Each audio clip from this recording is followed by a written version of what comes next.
The latest news, updates, sports, weather, and everything in between. Get all the latest news you need on the go via live streaming on our YouTube channel. That's Newsroom, weekdays at 9 a.m. only on the SABC News Channel.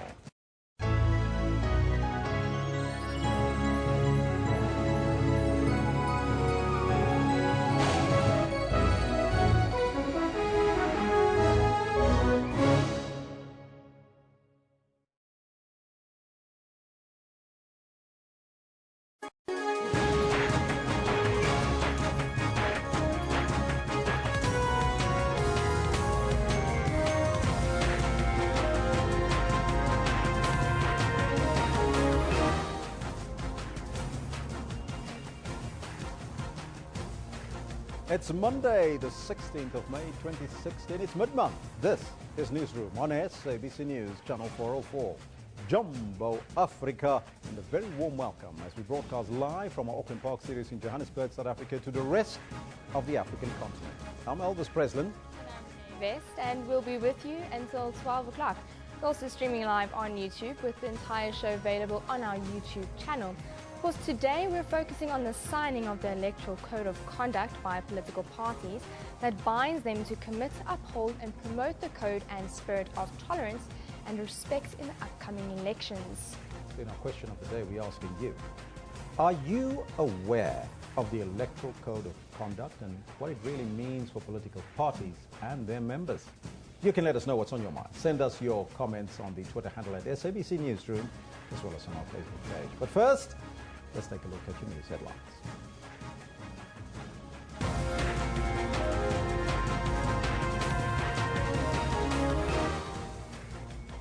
As the country prepares to go to the polls for the local government elections in August, the political party leaders today will sign the Electoral Code of Conduct at Gallagher Estate in Midrand. We'll go there live in a minute. Teaching to resume at various schools in Bhuwani and the surrounding areas in Limpopo today. And 5 Zimbabwean academics have made a huge success of farming on fallow land near Malmesbury in the Western Cape. Now, those are all your news headlines, but before we get to the news with Renee, let's find out from Kendall what's happening on the sports front. A very good morning to you. No, good morning to the both of you, and a hearty good morning to you at home as well. This is what we've got for you in the sports today.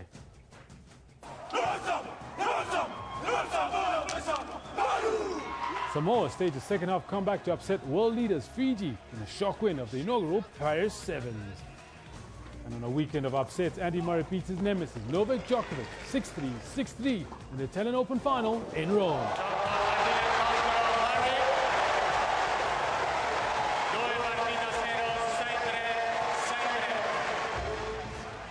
Less than a year after getting his driver's license, 8-year-old Max Verstappen wins his first Formula One Grand Prix, becoming the youngest ever race winner on the circuit. Max Verstappen wins in Spain at 18 years old. He beats Kimi Raikkonen. Sebastian Vettel finishes in third. What a fairy tale! Unbelievable. Those are the stories making headlines this Monday morning. Back to the main desk with Renee for the news. Oh, thank you very much, Kendall. Leaders of all political parties represented in the National Assembly will today sign the Electoral Code of Conduct at Gallagher Estate in Midrand. Representatives of each political party will commit to uphold and promote the code and spirit of tolerance and respect. This is ahead of the year's local government elections, which will be held on the 3rd of August.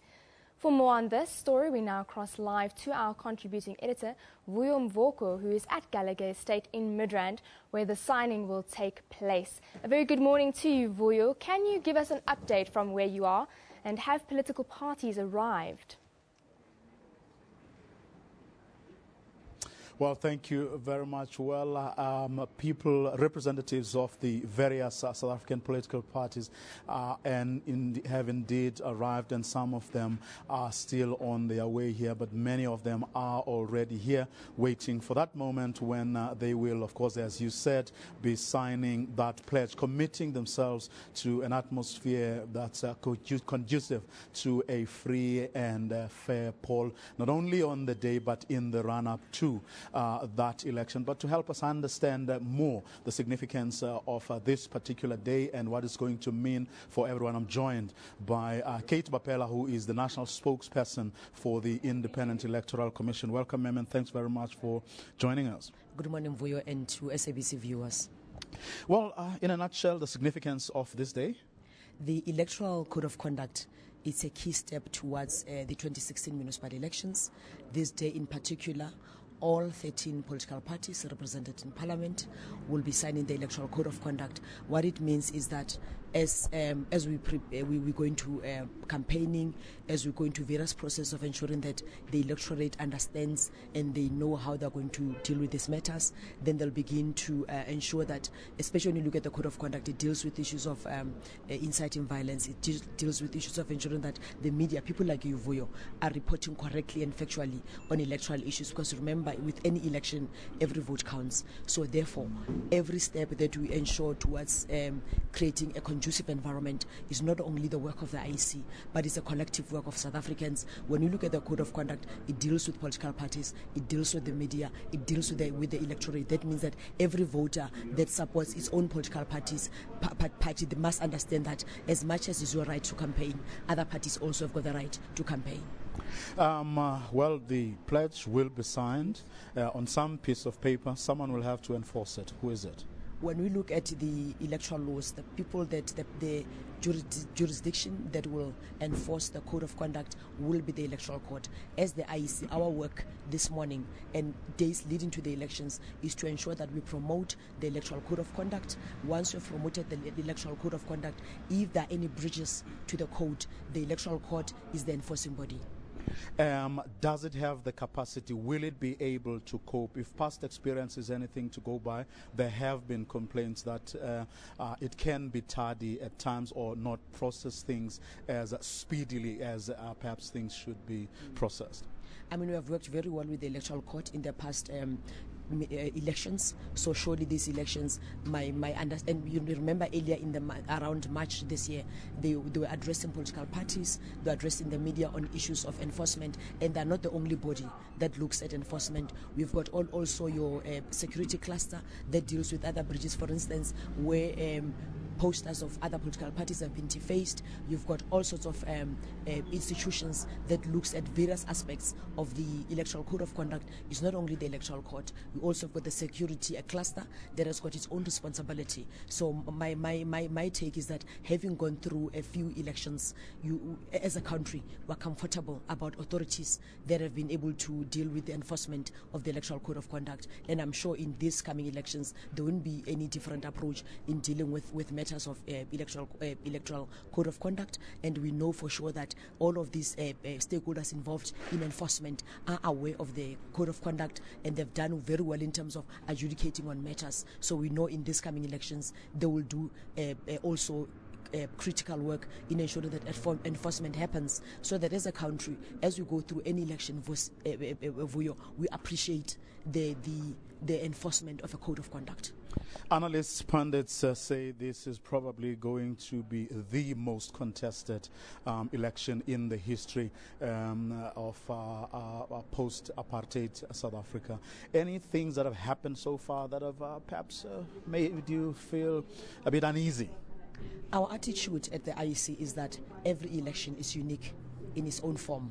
So therefore, as we prepare, every election brings in additional political parties, bring in additional independent candidates, bring in various processes. So therefore, our approach has always been that every election will be different. And because also the other important thing is that our electoral democracy is maturing. So with that maturity comes a whole lot of other things into the space. So anything that we're dealing with is something that we've dealt with in the past, but obviously bringing in other additional elements. When the EFF launched its election manifesto a couple of weeks ago, it criticized very seriously the IEC, saying in the last election they were robbed of votes. Anything you want to say about such utterances? The EFF sits on the body that you call Political Party License Committee, which is chaired by the Chief Electoral Officer, Ndate Mosotho Miepia. So any because it's a formal structure that we have created for political parties where there are any differences with the IEC, they deal with them in that fora, but also there's other legal processes of lodging a complaint with the IEC. So therefore, anything that is being uttered in any other space except legal processes that are in place, we're not even looking at as an organization. Kate Bapela, thank you very much for talking to us. Kate Bapela, of course, the national spokesperson of the Independent Electoral Commission. And with that, it's back to you in the studio in Auckland Park.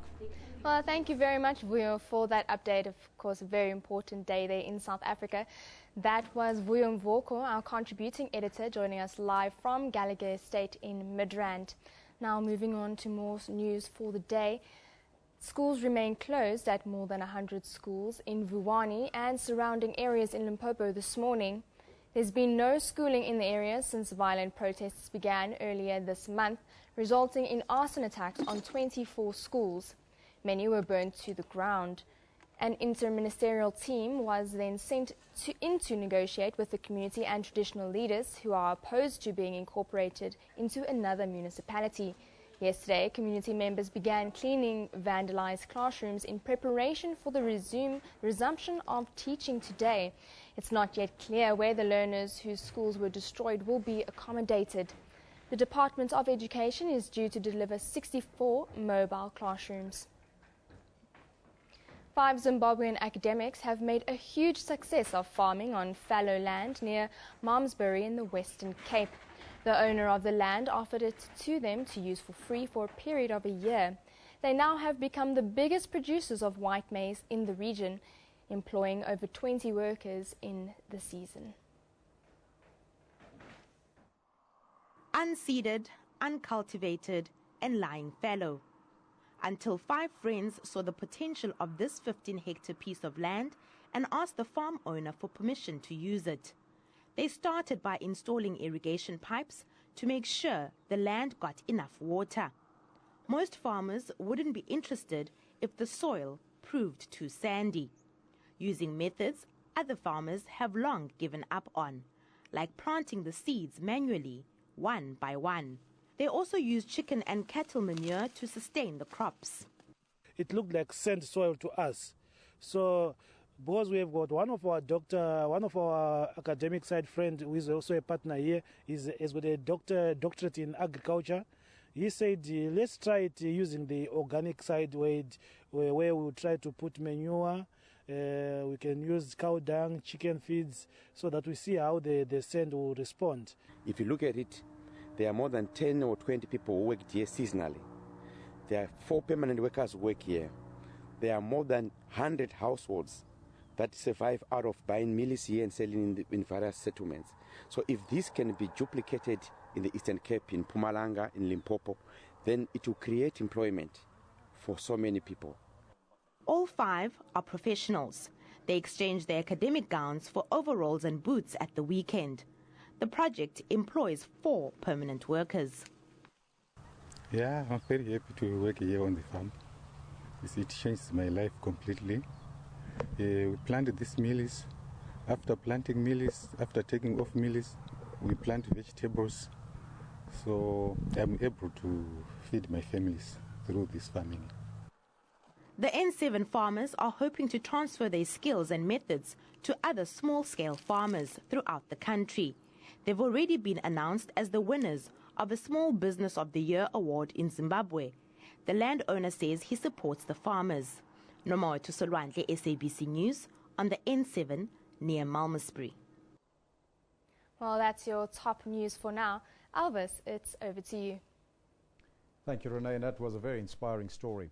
But we're asking you a very important question today. It's an election here, as you know, and this year, a number of political parties will participate in the election. So we're asking you that question, and I think we're going to put it on your screen, as to the reason or the knowledge of the Electoral Code of Conduct, if you do understand that electoral conduct, and what does it mean to you as a voter in this country? What does it mean?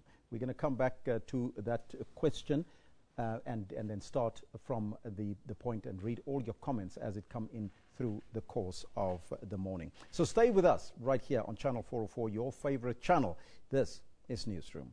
Now let's start off the conversation here on the Electoral Code of Conduct to further unpack the significance of the signing of the Electoral Charter and the IEC State of Readiness. In our studios, we are joined by Professor Andre Devenager from Northwest University at the Potchefstroom campus. Professor, very good morning to you and welcome. Morning, Elvis. First and foremostly, signing is taking place this morning. Why is this signing of the Electoral Code of Conduct so important for South Africa? Elvis, when we talk about democracy, it's about a number of things. It's about representative government, it's about responsible government, it's about the rule of law, but it's also about elections. And we are, as you mentioned, in an election year, and tolerance is of critical importance when it comes to elections. And if we just look briefly at our political environment at the moment, it is a very unstable environment. We have seen what happened in places like Vuvani and Molomulele and other places. And as a result of that, we need a code of conduct so that parties can operate within the framework of a democratic culture. Now, the IEC said earlier this year that it has become apparent through questions that was asked by the IEC to political parties that the knowledge of the Electoral Code of Conduct is insufficient. Is that perhaps a concern? I think that is a concern. I believe people do not know enough about a democratic culture, but again, you cannot force a democratic culture top down. It must come from the hearts and the minds of people. But I think the IEC had a very important role in communicating this code of conduct and to establish a value system conducive to free and fair elections. Now, you've mentioned volatility in the country. Could that perhaps be the reason why we see so much volatility in the country? Because of the lack of knowledge of the code of conduct, that is. I think a lack of knowledge is part of the problem. But it's definitely not the only problem. South Africa is a relative young democracy. If, for example, we look at the British history, there's a history of about 600-700 years of democracy. We are now 22 years down the line. Politics is about power and the control of power. And democracy is the culture in which you should use power. And at the moment, the power struggle in South Africa is very heavy. We have seen the three prominent parties in direct conflict, ANC, EFF, and the Democratic Alliance. And I believe this election is going to be the most difficult election for the IEC to deal with since 1994. If knowledge or information is lacking, how should the IEC then respond to this particular crisis? Or is this perhaps enough in terms of where all the parties are coming together today to sign that Electoral Code of Conduct? Or is it the beginning? I think it should be the beginning. Then after the signing, we have a commitment from the different parties. And then it's the job of the IEC to govern this whole process. And if there are problems, then they need to deal with this through the Electoral Court. And already before the signing took place, there were problems, I heard, in Bloemfontein. So there are already problems in the system. We know what happened in Clockway. So yes, we need a code of conduct, but it's the beginning, not the end. Now, talking about Clockway, you touched on that, a very important case in Clockway, and without preempting the outcomes of the IEC case in the Constitutional Court here in Johannesburg, is there a sense that South Africa will have a seamless election this year, municipal election, that is? I think it's going to be a very challenging election. We do not know what the outcome is going to be from the Constitutional Court, but my view on it, most probably, the election will continue and there will be an order to verify as many addresses as possible. But we are talking about 8 to 9 million voters who do not have proper addresses. Saying that, this is going to be a big challenge for a free and fair election. So the concern at the moment is that the Clockway scenario may become a provincial or a national scenario, and that is a big area of concern when it comes to conditions, creating conditions for free and fair election. The case in Tlokwe, Professor, how will this affect the integrity of the IEC? I think it already influenced the integrity of the IEC in a very negative way. And people are very, very much concerning about the IEC, their ability to act in a proper way, to act in an independent and impartial way. So definitely there are reasons for concern, but if we look at the bigger, the longer tradition, the IEC did perform well, but we must take into consideration this is going to be a very challenging election. Besides the Tlokwe phenomenon and the Tlokwe case right now, do you feel that the IEC is ready to make sure that the elections logistically go off undeterred rather, in this coming months? We must take into consideration that a local government election is the most complicated election we have in South Africa. We have more than 22,000 voting points which need to be managed and administered. So it's going to be a challenge. Then we have the double electoral system with the wards on the one side and the proportional side on the other side. We can only hope that the IEC performed the way they performed in the past. But there are question marks at the moment, and we only hope that we can say after the 3rd of August that we had a free and fair election. Professor, as usual, thank you so much for joining us here in studio. Thank you, Elvis. That was Professor Andre Duvenage from the Northwest University at Potchefstroom campus. Now, you can join in on the conversation, or in the conversation. You can let us know what's on your mind on the Twitter handle at SABC Newsroom. Like us on the Facebook page. By the way, if you like us there, you become part and parcel of the informed. And we're asking you the question, are you aware of the code of conduct that political parties must sign as a member of a political party? Let me know what's on your mind. Let's now take a look at what's happening on social media. Hashtag Moletsi Mbeki, the political analyst, is taking a few hits on social platforms following his controversial statement saying that white people do not control the economy, labeling this concept as a myth. Then we take a look at Spanish GP, hashtag there, 18-year-old Max Verstappen, and I wonder if we can put it up on the screen, has won the F1, kicking Lewis Hamilton and Rosberg out. And hashtag Old Trafford is also trending. Over 20,000 fans has to be evacuated out of Manchester United grounds following a bomb scare there. Now, he seems not to have the pictures there, but let's take a look at our pick of the day that comes from the South African government at Government ZA, and it shows a few parents who are cleaning up and preparing Mashao Primary School today after the Vuwani unrest. Let's take a look at that picture, see if we have it on screen. And it seems like we haven't got that one ready as yet. Well, there it is now on your screen. You should have it and see it there. And then there you can see the picture on your screen. Well, I can't see it from my side, but you can see it on your screen there. There you can see it there. A view of the pick of the day here. You can see a mother cleaning up there, and of course some people cleaning up the school, getting it ready for the school day in Vuwani. Well, let's hope everything does go smoothly there. Now, the comment of the day comes from Stephen Shoppert at Shoppert RTL, Raikkonen over Verstappen, hashtag. The really scary thing is that I used to race against his father, he says there. That is the comment of the day that you see on your screen from Roy Africa, supplying that to us there. Now, comments of the day. Spokesperson of the traditional leaders in Vuwani, Chief Luvani Masia, says that they are disappointed that the teachers did not report for duty today. We'll follow up on that story and see if that is what is happening there. Now, some learners went to school, but they found the gates locked without the teachers. Now, you can also send us your comments. Here's the comments here on the Twitter handle at SABC Newsroom. This one says, learners who wanted to go to school in Vuwani are returning home as the gates at some schools in the area are still locked, says Otto, the philosopher there from Vuwani. Only Tato says those with skills to teach and offer extra classes can help the kids in Vuwani on weekends. Now, that's a wonderful idea. He asked the question, but I think that's a great idea, Tato.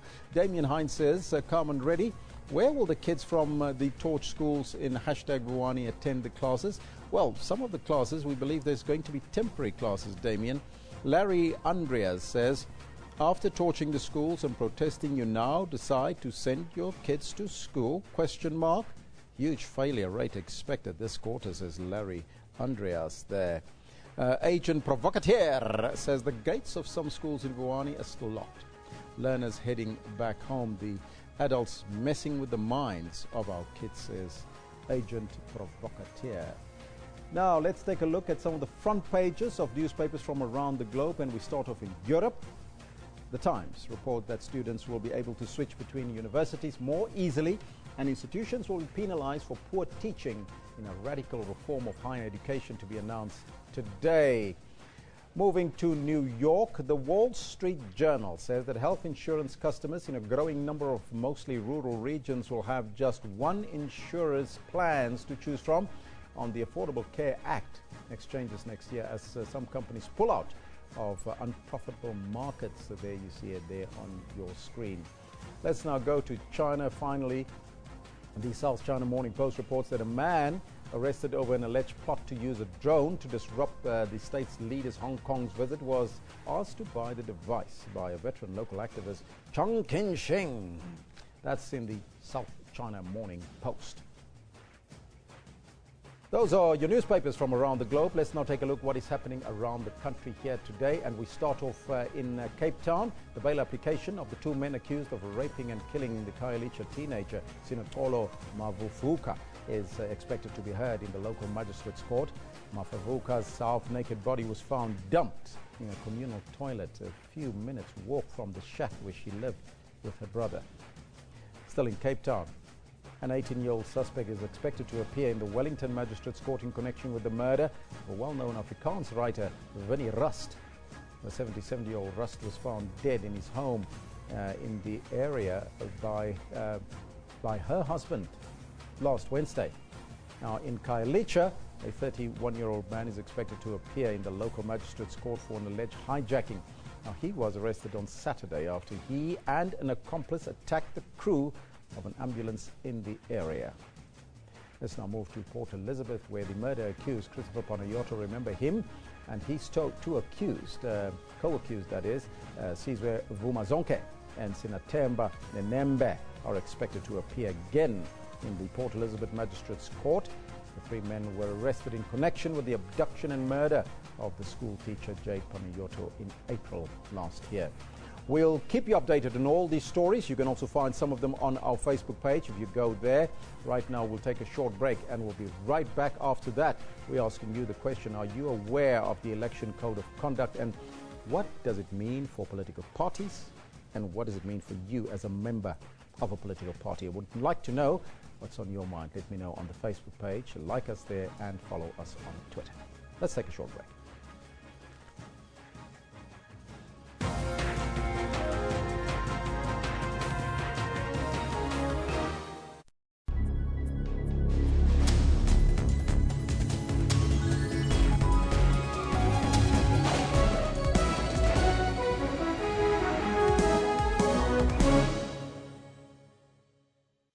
One other person has been shot dead and another is in a critical condition in hospital. The CRL has laid charges against controversial televangelist Paseka Mutsoneng. More than 1.3 million South Africans have been added in the past two registration weekends. The International Monetary Fund warns that policy uncertainty could dampen economic growth in South Africa. And all eyes are on the new Bok coach, Alistair Coetzee, his challenge to keep everyone in the country happy.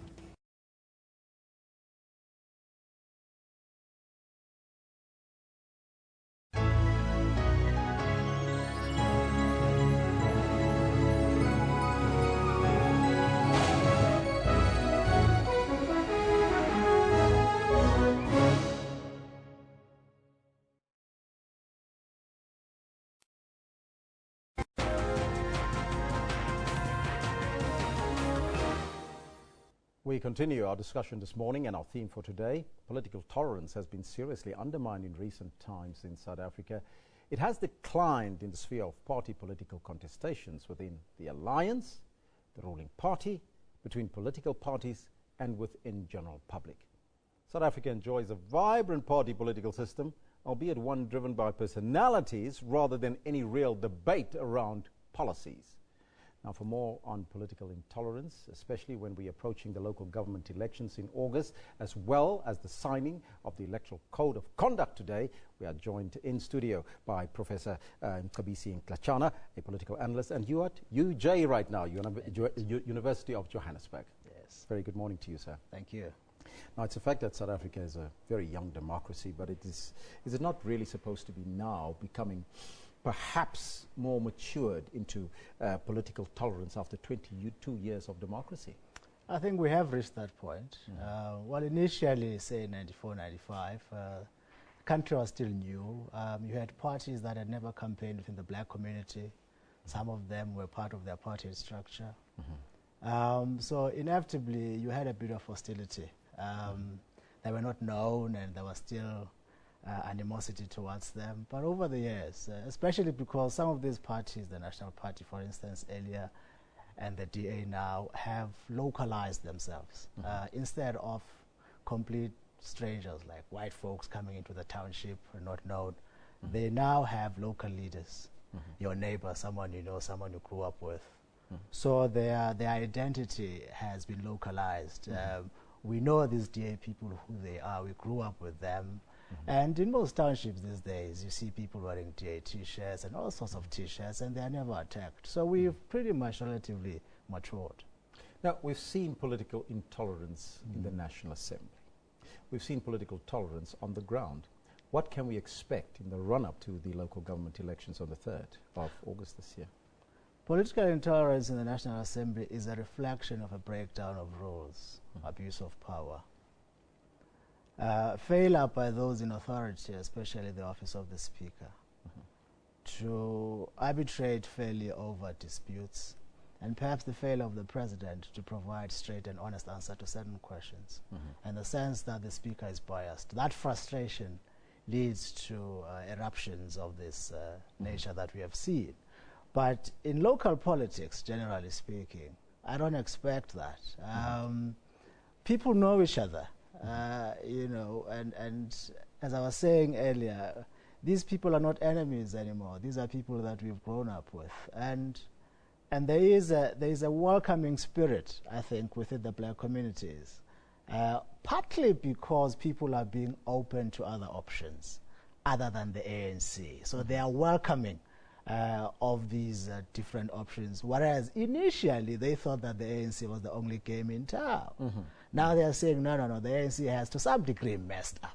So we are willing to explore others to see how far they can go.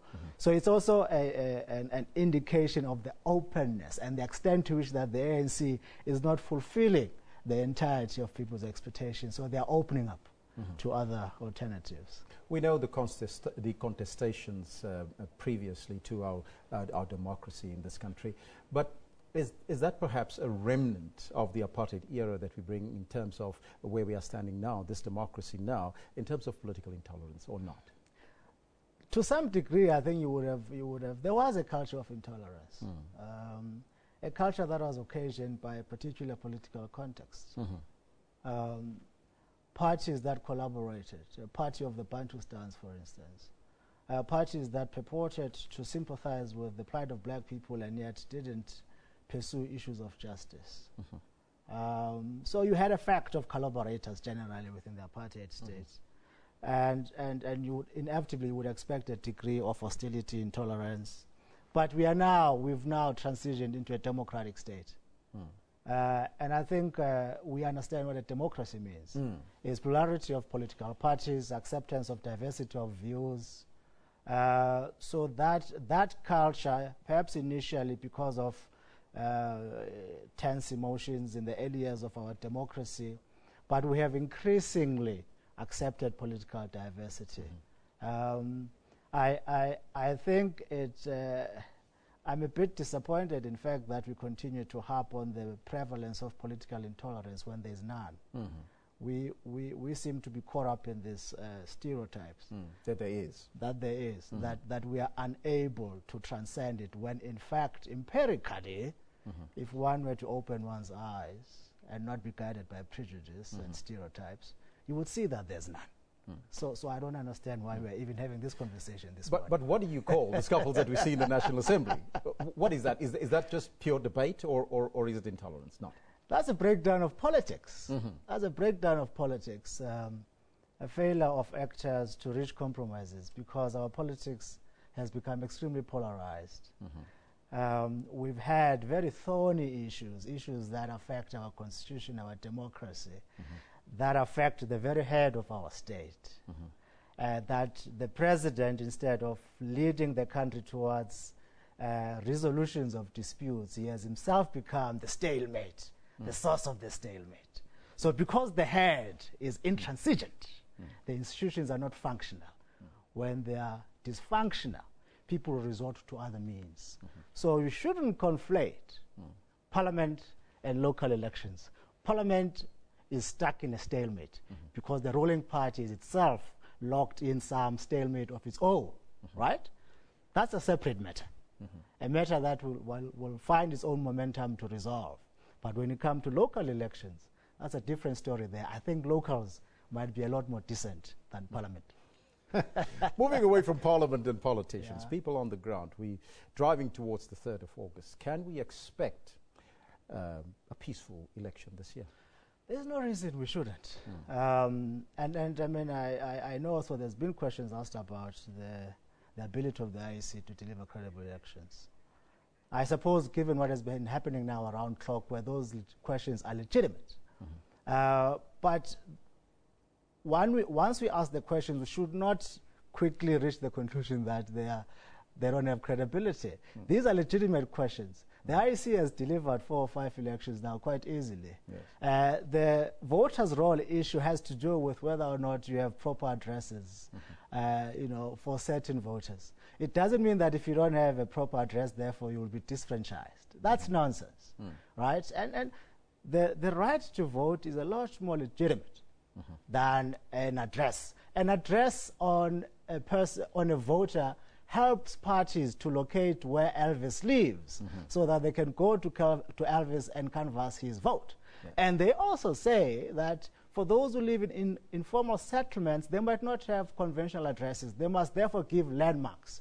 If I don't have a landmark, I cannot invent one, right? So my name will remain on the voter's roll. It's just that this thing has been miscommunicated. There's been a lot of sensationalism, hysteria.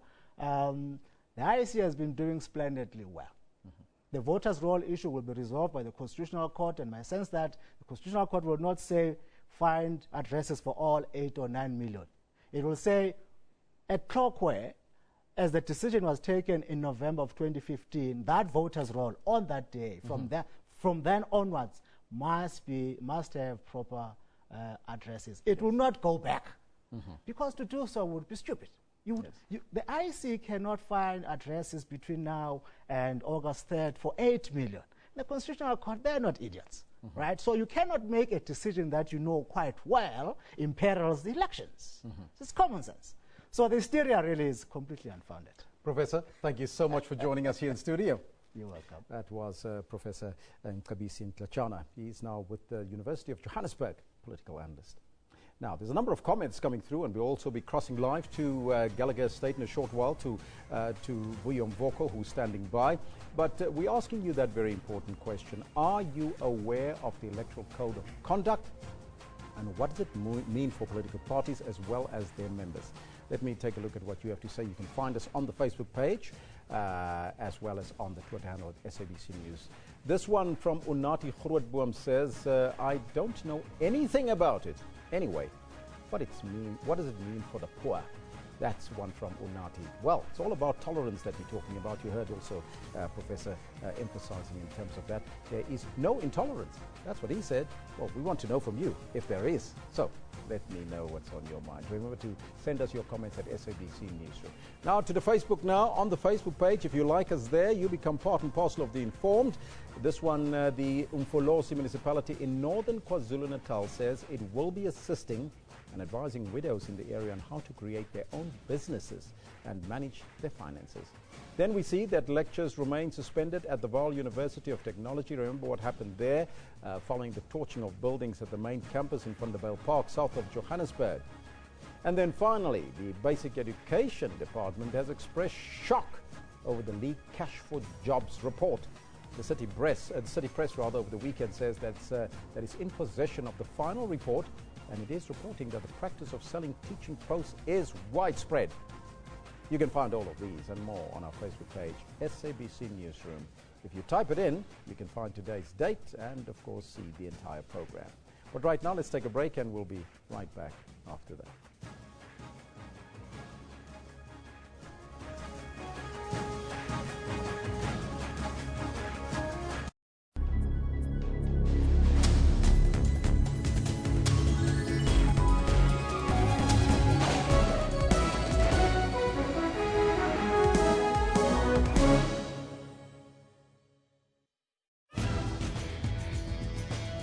A lot more Africans are getting smartphones. We've got 150 million people using mobile devices in this country. This means internet connectivity is increasing. That results in access to information. Some are using social media to share new African narratives through campaigns. The friend says, oh, I'm seeing this thing on Facebook. Where is it happening? At Yege Stadium, everybody goes there. On Network, we tell you how Africans are staying connected. We also have new gadgets, games and social media news. That's Network with Ms. Phumelele Zondi every Sunday at 19:30 Central African Time.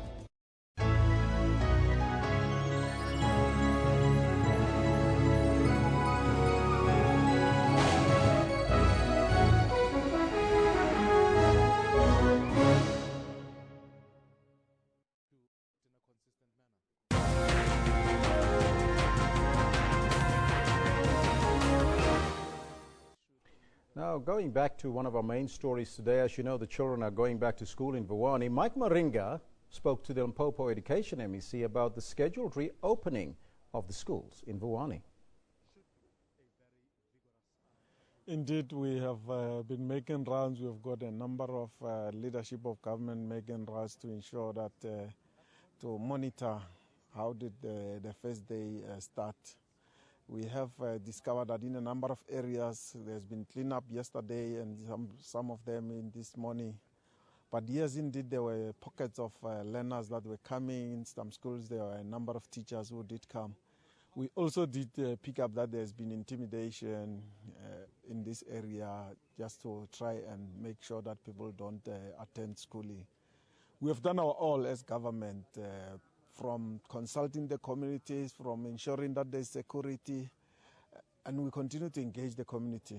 You are aware that we have gone to a number of stakeholders. They have done that in your presence, that schooling must resume today, including the King of the Vavenda. So we have, and we continue to do that because we think the schools in this instance, they are just caught in the crossfire of an issue that the community are raising in relation to municipal issues. And we think we can engage on those issues with the schools running because we have lost quite a lot of time. MEC, in terms of the safety of teachers who are unable to go to schools because of intimidation, how is their safety guaranteed? We have to delve deep with the managers of the schools. What are those kind of threats? Go into detail of that.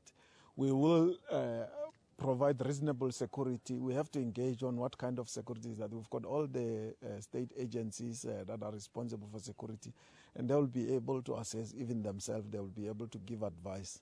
But we think, as we are aware, this area is much more quieter, much more peaceful than it was a week ago. And I think things will improve. I don't think even ourselves as the education sector, we expected the first day to be 100% full-scale run. We will work around the clock to ensure that from day to day we are actually improving on those areas that we need to improve. Now, we'll keep you updated on that story as it unfolds there. As you've seen some of the earlier tweets that we had, is that some of the schools actually closed this morning with some of the teachers not there. And we'll find out some more from our reporter on the scene, Mike Maringa. So you have to stay tuned on your favorite channel. This is Channel 404. This is Newsroom. Now, research by the Higher Education and Training HIV/AIDS program reveals that 14% of relationships involving female tertiary students are based on transactional sex. Now, this, as the blesser or sugar daddy phenomenon continues to make waves on social media.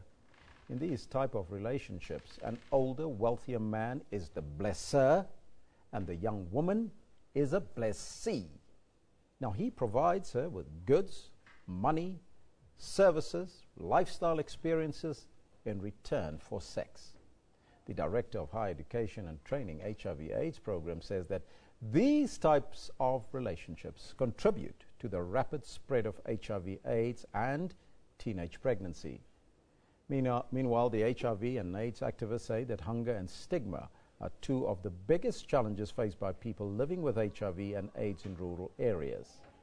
They say most of the people are defaulting treatment, and the reason is because they can't take it on an empty stomach, and others are defaulting because of stigma. Murder accused Christopher Panayoto, in fact, we'll come back to that story in a short while. But let's now go back to the story in Vuwani. Our reporter, Mike Moringa, is apparently in different villages in Vuwani. He's monitoring the situation there for us. A very good morning to you, Mike. I wonder if you could hear me now. Well, it seems like we haven't got Mike on the line. We're going to get back to Mike in a short while, so you have to stay tuned. Right now, let's go to the weather with Phil. There's been a lot of rain here in Gauteng, Phil, and it seems it was also very cold over the weekend. What can we expect? Are we going to get warmer weather? Well, we're getting warmer, but very, very temporarily here in South Africa. What we saw was that a low-pressure system came through. It brought in a lot of rainfall. It really destroyed the roads here in Johannesburg. But what we're expecting now is that it's going to warm up over the next couple of days or so, and then later into the week, now the cold front comes in. Also a lot of rain, especially in Gauteng and in KwaZulu-Natal. Did that assist with the drought in that particular area? It definitely does assist with the drought, especially when we get it like we did over the course of a few days. When we see a lot of heavy rainfall, that doesn't necessarily help too much, but this weekend definitely would have done something for the drought. Well, here's the weather doctor with your weather forecast, Philip Hawkins.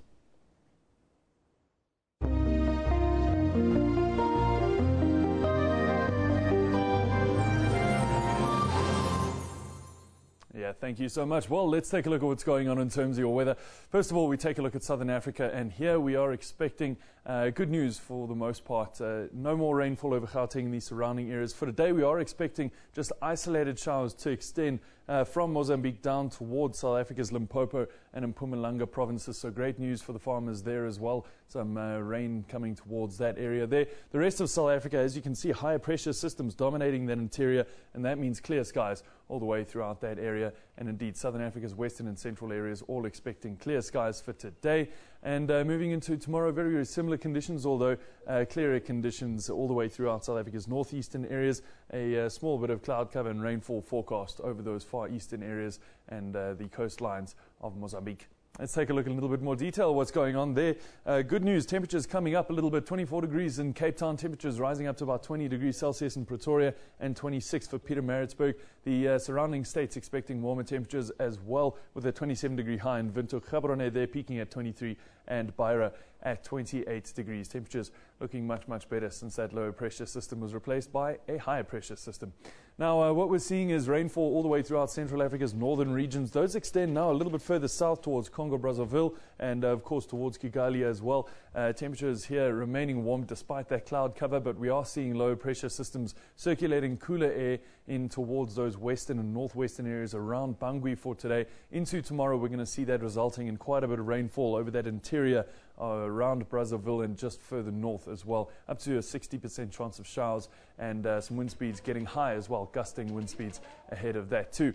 Now, in terms of your temperatures, this is what we were saying, slightly cooler conditions there in Bangui at 27 degrees, nevertheless, not what you would call a cool day anyway, but what we are seeing is temperatures much warmer as we look towards Brazzaville, Kinshasa, and of course the surrounding areas. A warm day continuing there and a hot day coming in towards the Middle East there. We'll take a look at that in just a minute. But first of all, small amount of rainfall forecast for Cairo, but that in general should really be very, very negligible, and we shouldn't see that affecting your day too much at all.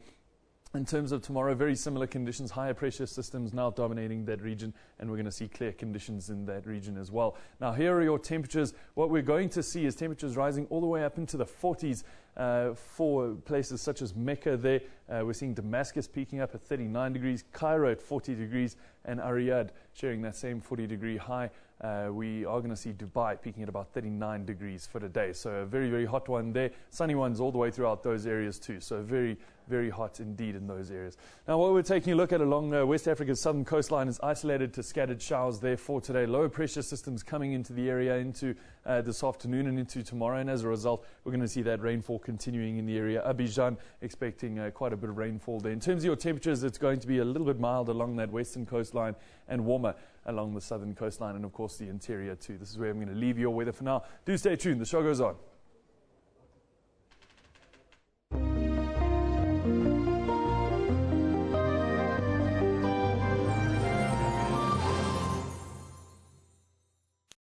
Political parties represented in the National Assembly will today sign the Electoral Code of Conduct at the Gallagher Estate here in Midrand, Johannesburg. We now cross to our contributing editor, Vuyo Mvoko, who's at Gallagher Estate in Midrand, where the signing will take place. Once again, a very good morning to you, Vuyo.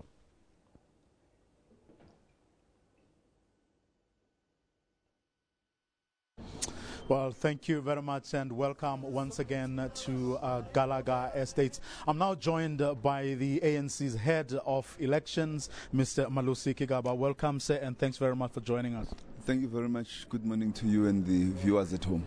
For the ANC, the significance of the pledge you're about to sign? You know, given where we come from, given the experiences, for example, around the 1994 elections in KZN, the municipal elections a few years later in 96, and the violence that was there were no-go areas. Those experiences actually should count as we continue to entrench democracy in our country. So the pledge that's being signed today to affirm free and fair elections, that for every party to confirm that they will do everything they can not to create any obstacles for other parties to destroy their posters and their material, disrupt their activities.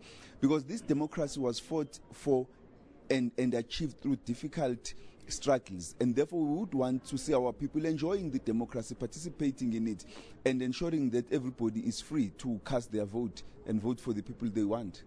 There are many people who believe that this is probably going to be the most contested election. And opposition parties saying, if anything, if we have to worry about anything that may go wrong, it may well be the ANC, because for the first time it will lose significant amounts of support. Well, you know, that's just a gimmick. It really it doesn't bother us at all. I mean, that's what they would say, of course. Remember, the ANC has contested elections in areas, for example, in KZN, which were viewed as being no-go areas. We've contested, we know what it is to fight for an election. We do expect that as democracy gets entrenched, more and more people will form their own political parties, others will become independents, the elections will get more and more contested. That doesn't bother the African National Congress at all. We've got a machinery strewn all over this country. Once the ANC machinery gets into action, you can only watch it with admiration, because it becomes a massive force for electoral victory. So we don't have to use clandestine, nefarious, malicious means in order to win an election. We win elections fair and square. We win them in broad daylight. We don't steal anything. People vote for the ANC because they believe in the promise that the ANC presents to them. We have a Vuane today. We've had several hundreds, in fact, of others over the past few years, and we are going to have a lot more in the run-up to the elections. What should be the role of political leaders like yourselves? What should be the role of your respective political parties as we go, as we enter this election campaign period on the back of the pledge that you will be signing today? All political parties must express their firm commitment towards free and fair elections. We must appeal to all our people, wherever they are, whatever the grievances they may be having, to ensure that the electoral process takes place, the campaigning, the IEC is able to establish its voting stations during elections, that process of individual South Africans exercising their democratic vote to cast their votes for whomsoever they want must be respected, because, you know, South Africa has a lot to benefit from the overwhelming participation of the masses of our people in determining the future of our country by choosing the political parties that they want. I don't think any political leader, it would be grossly irresponsible for any political leader to encourage violence both during the elections process as well as generally during service delivery protests. Because you must remember that the culture you are inculcating among those whom you encourage to exercise violence will come back to bite you when it's your turn. Should you have a turn to lead and they have grievances against you, they will do exactly the same thing. So says the Bible, he who kills by the sword will die by the sword. Mr. Malusikiwa, thanks very much for joining us. Pleasure. Well, we are, of course, also waiting. I mean, the waiting continues here as we await the arrival of political party leaders who will be signing that all-important document.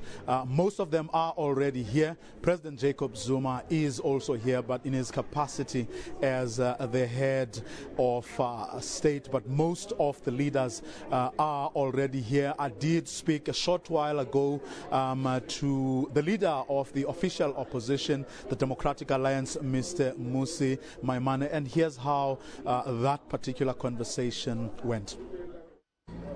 Mr. Maimane, the significance of signing this pledge for as far as you are concerned as the leader of the Democratic Alliance?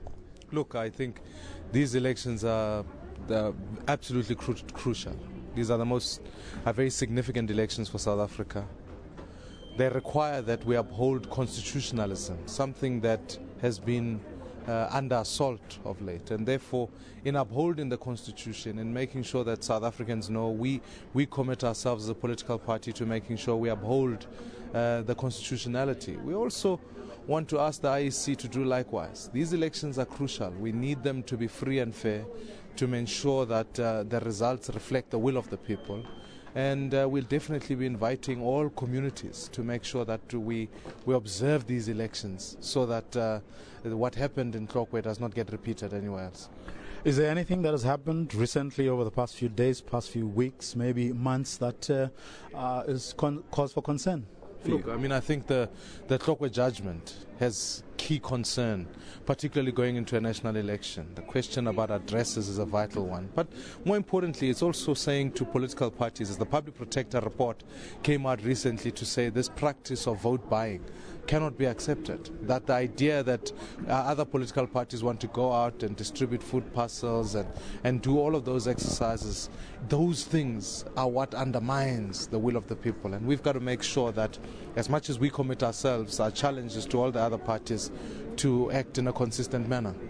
As the campaigns pick up momentum, what do you think should be the role of political leaders in particular in ensuring that there is an atmosphere conducive to a free and fair election, notwithstanding what should be a very vigorous campaign period? Look, I think we've all got a responsibility to make sure that we monitor, we watch what happens, that we don't incite violence. I think when I hear other political leaders call for burning of party offices, and I think that doesn't help our democracy. We've come from there. It's a dangerous trend, and it speaks to extremism and ultimately damaging of the very fabric. The most powerful weapon is in fact the pen, to make sure that we take government through the pen, not through any other way. So I think that's going to be absolutely important. And as political leaders, we've got to ensure that we conduct ourselves in a manner that is appropriate. We're not buying and rigging votes as other parties do, and that we mobilize communities around the idea that they must come out and cast their ballots. Thank you very much. Thank you. Thanks very much. Well, the leader of the Democratic Alliance speaking to us a short while ago. Well, in a short while, proceedings here are going to get underway, where the various political parties represented in the National Assembly will be signing that all-important pledge, committing themselves to a free and fair poll. We will be bringing you that. But for now, though, I am going to hand back to you in the studio. But before we do that, the President is actually on his way here, as you can see in the pictures you are now seeing on your screen, which of course means that proceedings are indeed going to get underway. Mr. President, good morning and thanks very much for talking to us. How do you feel? How important is this day for you? It's very important, absolutely. Very important for democracy, for the country. It's an important day for political parties, for the citizens of the country. What do you think should be the role played by political parties as we enter this campaign period, which is going to be vigorous and given such things as we are seeing in places like Vuane, for example? Well, political parties should know we're in a democratic country, and therefore political parties should demonstrate that firstly, they understand democracy and its principles. Because one of the things that is important, democracy enforces discipline and respect. And this is what they must do. We must respect the voters.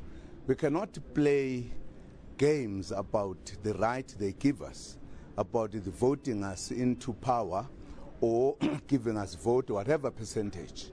Those that have voted for you, respect them, but also respect those who voted for other parties. That's an important ingredient of the democracy. That democracy, there is no chaos. Democracy is a very important system that makes the citizens feel they are safe, they are agreed with what the leadership is doing. You can't make citizens to sit on their toes, not knowing what is going to happen. Therefore, this voting determines the power, where the power goes. The majority, it must be given, because it is the will of the people. It's not the will of individuals. Mr. President, thank you very much. Thank you very much. President Jacob Zuma speaking to us live as he walks into the building where that all-important pledge will be signed in a short while. His arrival, of course, signifying that proceedings are about to begin inside this hall. For now, though, we're going to hand back to you in the studio in Auckland Park, Elvis. Thank you so much, Vuyo, and we'll keep you updated on that story. We'll go there live as soon as the proceedings start off, so you don't want to miss this. You have to stay tuned. We'll take a short break, and we'll be right back after that.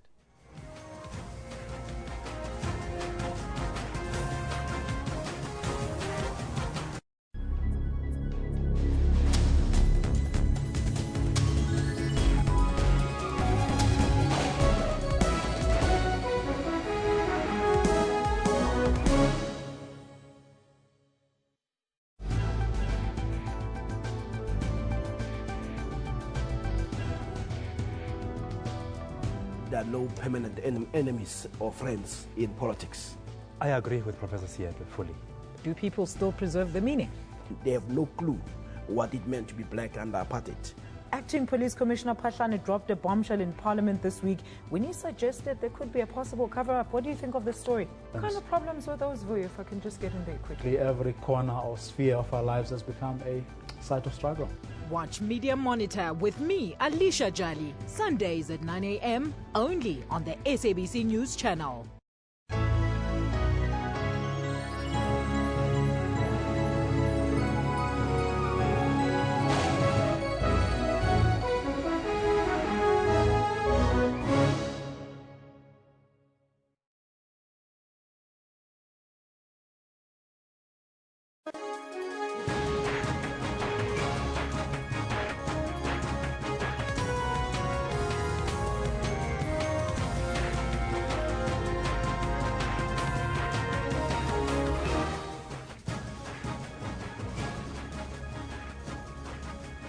It's Monday, the 16th of May, 2016. This is the second hour of Newsroom on SABC News, Channel 404. You've just joined us, Jumbo Africa. And a very warm welcome as we broadcast live from Auckland Park Studios in Johannesburg to the rest of the African continent. I'm Elvis Presley. And I'm Renee Vest, and we'll be with you until 12 o'clock today. We're also streaming live on YouTube with the entire show available on our YouTube channel. Of course, a very important day here in South Africa. We're focusing on the signing of the Electoral Code of Conduct by political parties that binds them to commit, uphold and promote the code and spirit of tolerance and respect in the upcoming elections. So there's a very important question that we ask you. Are you aware of the Electoral Code of Conduct, and what does it mean for political parties and their members? Let me know what's on your mind on the Facebook page as well as on the Twitter handle. But before we go anywhere, let's first take a look at your news headlines.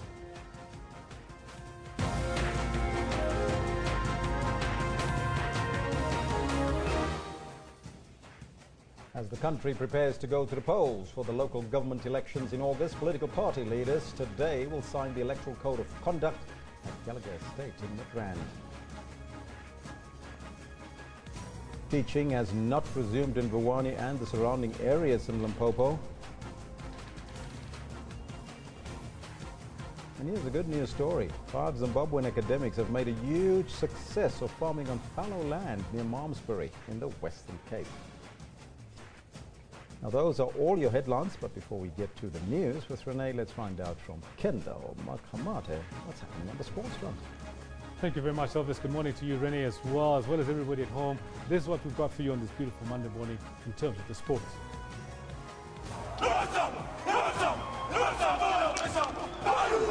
Samoa staged a second-half comeback to upset world leaders Fiji in a shock win of the inaugural Paris Sevens.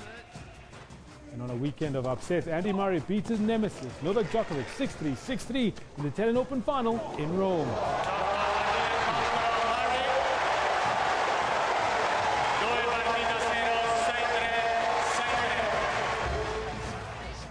Less than a year after getting his driver's license, 18-year-old Max Verstappen wins his first Formula One Grand Prix, becoming the youngest ever race winner on the circuit. Max Verstappen wins in Spain at 18 years old. He beats Kimi Raikkonen. Sebastian Vettel finishes in third. What a fairy tale! Unbelievable. Of course, those are the stories making headlines this Monday morning. But before I hand you back to the main desk for the news with Renee, let's have a quick look at the moments that lit up the weekend. In a massive weekend typified by the unexpected trumping the norm, Samoa came back from 26-7 down against Fiji to win an incredible cup final at the HSBC Paris Sevens. I think he's lost it. I think he's lost it short. And Elton Yankees stamps his authority all over the Lions. His 43-5 mauling of the visiting Blues side, making another emphatic statement of his Springbok credentials. And Novak Djokovic lost the Italian Open final to Andy Murray due in no small part to his end-to-end ding-dong battle against the resurgent Rafael Nadal, who seems to be returning to his best ahead of Roland Garros. That's a risk there going cross-court. Turn one and Verstappen's gone back round the outside of him. And 3 in Hamilton on the grass. Hamilton, it's Rosberg. They're both off. Both Mercedes are off. The youngest ever winner in Formula One. Right, that is, those are the moments that lit up the sporting weekend. Back now to Elvis, who's going to carry on with the news. Thank you, Kendall. Absolutely fantastic sports news there. Now, top story this morning. Schools remain closed at more than 100 schools in Vuwani and surrounding areas in Limpopo this morning. There's been no schooling in the area since violent protests began earlier this month, resulting in arson attacks on 24 schools. Many of these schools were burnt to the ground. An interministerial team was then sent in to negotiate with community and traditional leaders who are opposed to being incorporated into another municipality. Yesterday, community members began cleaning the vandalized classrooms in preparation for the resumption of teaching. It is not yet clear where the learners whose schools were destroyed will be accommodated. The Department of Education is due to deliver 64 mobile classrooms. Now, for the latest, our reporter Mike Maringa is in the different villages in Vuwani monitoring the situation for us. Mike, a very good morning to you and welcome. Now, we've received a number of tweets and there's also some suggestions that the schools have not reopened that was planned today. Can you tell us what is the current situation there? Good morning, Elvis. It's indeed correct that all the schools in this area, especially Mashau, which was the hardest hit, they did not open. But interestingly, we are now at Maligana Secondary School. It's at Mashau village.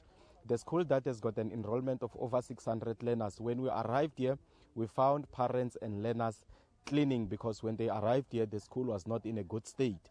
This is not the only school where learners are cleaning. At the other side, at Bodwe, the MEC for Education, together with his entourage, are there to check on the proceedings there. The school is also the schooling has also not resumed.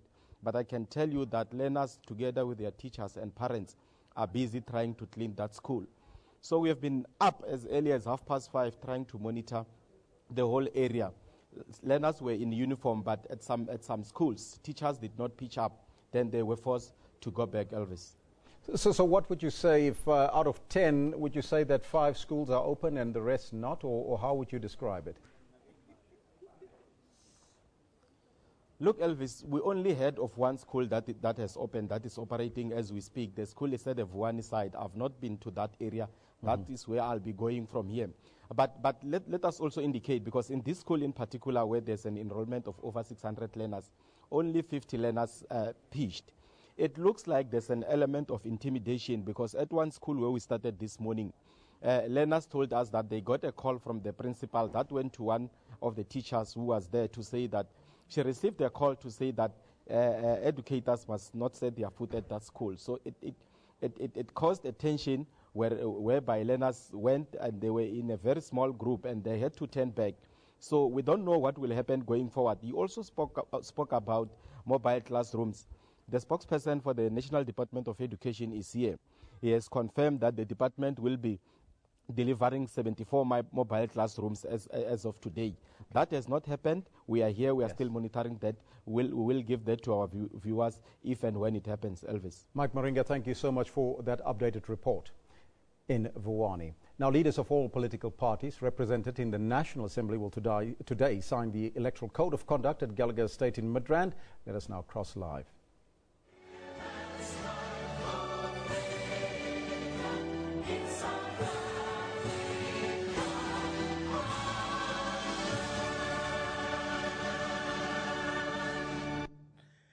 Thank you very much, ladies and gentlemen. Please take your seats.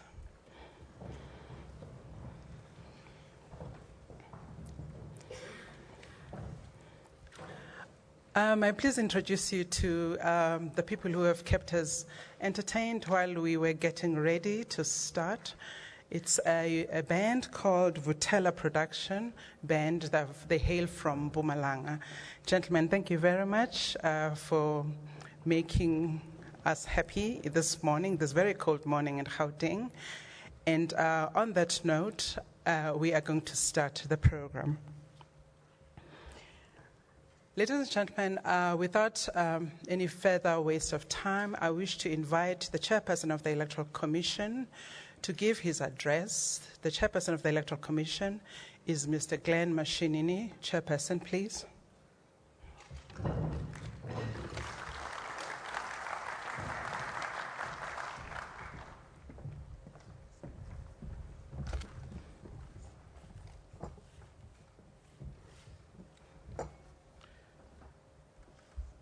Thank you, Program Director Dr. Nomsa Masuku, His Excellency, the Honorable President of the Republic of South Africa, Mr. Jacob Zuma, Honorable Ministers and Deputy Ministers present, Honorable Members of Parliament, the Honorable Leaders of political parties present here today, chairpersons, CEOs of fellow Chapter 9 institutions, chairperson and deputy chairperson of the National House of Traditional Leaders, the chairperson and members of the Municipal Demarcation Board, the Vice Chair and fellow commissioners of the Electoral Commission present, the representatives of the South African Local Government Association,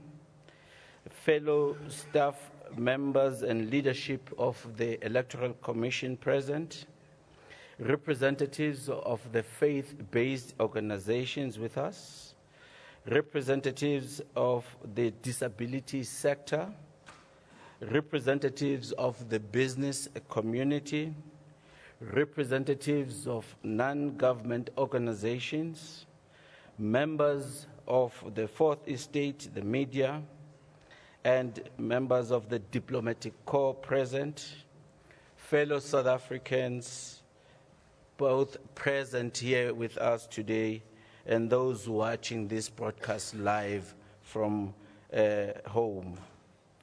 Honored guests and former leaders of the Electoral Commission, ladies and gentlemen, it is my privilege on behalf of the Electoral Commission of South Africa to welcome you all here today to what is undoubtedly one of the most important events on the calendar of any election. There are many key milestones on the road to an election, and some of these are obvious and well known. Just to name a few, it is the proclamation of the election date, the certification of the voters' roll, the nomination and confirmation of the candidates, the conduct of the elections themselves, and finally, the announcements of the results. So one may ask, why then, if the signing of the Code of Conduct is so vital, is it not on the election timetable? Well, unlike other milestones, this is about the rules of law and the pronouncement of the rules of the game. Like any contestation, can you imagine a World Cup final without the FIFA rules? So it is that the Code of Conduct is not bound by proclamation because it spans a far broader time period encompassing the entire build-up to the election. Election day and the election results period is also included. The Electoral Act requires that the Code of Conduct must be subscribed to by all parties and candidates before they may be allowed to contest the election. I repeat, the Electoral Act requires that the Code of Conduct must be subscribed to by all parties and candidates before they may be allowed to contest an election. This ensures that all contestants are aware of the rules of the game before it is played. The purpose of the code, therefore, is to ensure a level playing field for all the contestants. Ladies and gentlemen, today is particularly crucial because it's a day in which the leaders before us of the South Africa's 13 nationally represented political parties will stand before you, South Africans, and to publicly and personally pledge to abide by the rules that will ensure the elections are free and fair. The honorable leaders present today and their parties represent over 95% of voters in the most recent 2014 national and provincial elections. There will be further pledges signed by independent candidates and parties not represented here today, and that rollout will take place throughout the country in the various provinces. However, soon each leader will be humbly requested to publicly commit to the code, which promotes free and fair election through tolerance, public and open debate, and free political campaigning. As leaders, their pledges also imply a commitment that binds their respective parties, their respective parties' candidates, party officials, and office bearers, representatives, card-carrying members, and their supporters, that at all times to comply with the code throughout the election period, and that henceforth they will take all reasonable steps to ensure these candidates, members, officials, and supporters comply with the code. Honorable leaders, in this year of the celebration of the 20th milestone of our Constitution, the people of South Africa look to each of you to set an example and to show your leadership and commitment to our constitutional democracy and peaceful elections. In the past few weeks, the people of South Africa and the world at large have seen the start of a period of a colorful and vibrant political campaigning. With the launch of the manifestos, most of the parties represented here today have already started the game. The next 78 days before the election on the 3rd of August will see some of the most robust, vigorous political campaigning in a relatively short history of our beloved country's democracy. The Commission believes such a contestation signals the metaphors of our precious democracy. We embrace the maturing and deepening of our democracy. Therefore, we proudly relish the advancement of our nationhood ideal that remains enshrined in our hearts. This is the ideal the fathers and the mothers of our democracy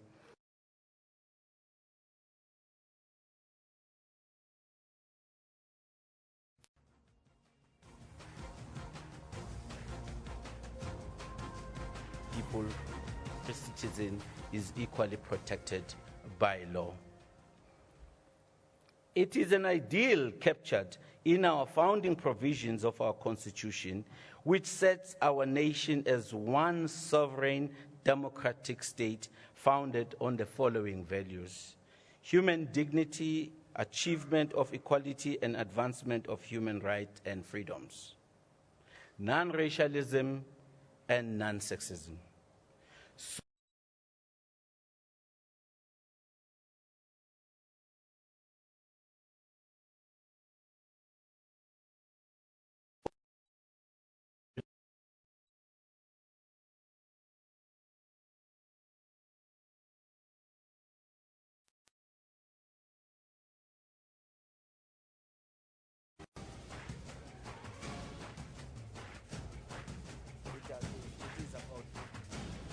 In this regard, the Electoral Commission has critical interdependencies with other state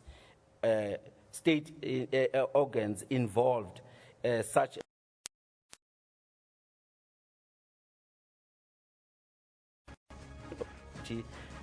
importantly and represented here by the chairperson of that court, the Electoral Court, that is represented by Judge Shong, and as well as the interministerial committee that is part of us in preparation of this election. And earlier this year, we were honored when we hosted a seminar at which the chairperson of the Electoral Court, Judge Jeremiah Shonge, was our keynote speaker. Also in attendance were key representatives of the stakeholder groups which I've just mentioned, along with representatives of political parties and the civil society. The Electoral Court is the relevant authority to pursue allegations of contravention of the Code of Conduct, and Judge Shongwe made it very clear that he welcomes any member of the public to approach this court directly to report allegations of the violation of the code, which means that we in South Africa have a unique system that says the courts are accessible to every citizen. It is equivalent to a citizen's arrest. If you see any transgression by any party, you are free to proceed to the courts without even spending monies with lawyers and so on. And the South African Police and National Prosecution Authority have also committed to making personnel available urgently to investigate and to bring to book any party who violates the code. And the model that they are following is almost similar to that adopted during the FIFA World Cup, where justice was swift. The Commission wishes to acknowledge to you that the people of South Africa, that we are seized with our part of the bargain as a Commission. We are also the first to acknowledge the challenges, the intricacies, and the complexities of our role and responsibilities.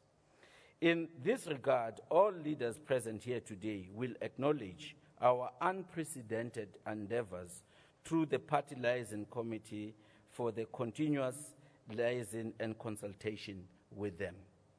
This includes special extended PLCs with the leaders. In addition, the Commission and I have held unprecedented one-on-one engagements with all honorable leaders and their leadership teams that represented each political party that is here today. This platform has indeed, I would wish to acknowledge, that has enhanced our understanding as the Commission of the concerns from our political party stakeholders, and it has also provided invaluable input from the political parties. And we, as we speak, as a Commission, we commit ourselves that we will leave no stone unturned to reach amicable resolution of all matters raised, both in the short to medium term as well as in the long term. This includes taking firm measures in putting in place a code of conduct for our electoral staff and holding them to account at all levels throughout the elections. In conclusion, distinguished guests,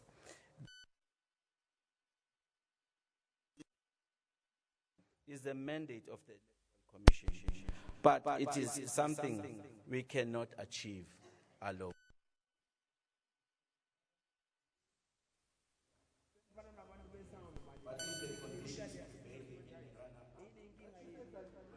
Conducive to tolerance, to open and free debate, then the outcome cannot be free and fair. Quite simply, if the contestants don't abide by the rules, then we will not have a fair outcome. If you can imagine a soccer game, it depends on the referees, but at the same time it depends on the players, as well as it depends on the fans. For election to be free and fair requires a wide range of key success factors, among which include the logistics, the systems, our staff, and the various participants and the voters. Therefore, the Electoral Commission appeals to all these stakeholders to embrace and uphold the Code of Conduct and allow laws and regulations established to protect our democracy. We urge all leaders of political parties to uphold and defend the Code of Conduct. We appeal to all candidates to contest these elections vigorously and vibrantly, but at all times respecting the rights of others. We call on our partners in the civil society, including the NGOs, the faith-based organization, our traditional leaders, to work with us on the ground in the communities to help promote tolerance and peace, as well as to allow free campaigning to proceed without being hindered. And we also rely on our friends in the media to promote the understanding and knowledge of the code among all the voters and the contestants, and to help expose any violations. We call on all the members of staff of the Electoral Commission to always maintain the highest level of ethics and professional conduct while maintaining our values of impartiality, integrity, accountability, transparency, and finally, respect. We call also on all the voters in South Africa to conduct themselves in the manner befitting and supporting our young, vibrant democracy. Ladies and gentlemen, democracy means that while we might not all make the same choice, everyone is allowed to make their own choice without fear, favor, or intimidation. It is what our Constitution guarantees, and it is what the code is there for. In the end, the game to be fair, the players must know and respect the rules. The referee must be protected, or the game itself will collapse. In this regard, the political party leadership disposition to the Electoral Commission can either make or break the upcoming elections. To the leaders of political parties and to all the people of South Africa, we as the Commission, we are saying, let the game begin, and it is over to you. Thank you.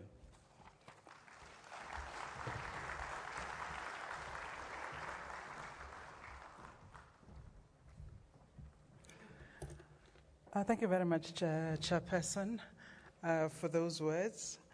Ladies and gentlemen, I am going to invite a new commissioner. You have not seen her before. You might have seen her in different guises in her life in the country. She's a new commissioner, Ms. Janet Love. Commissioner Love, I invite you to come and read the pledge that political parties will be signing today and committing to. Can you please welcome her with a round of applause, please? Commissioner Love.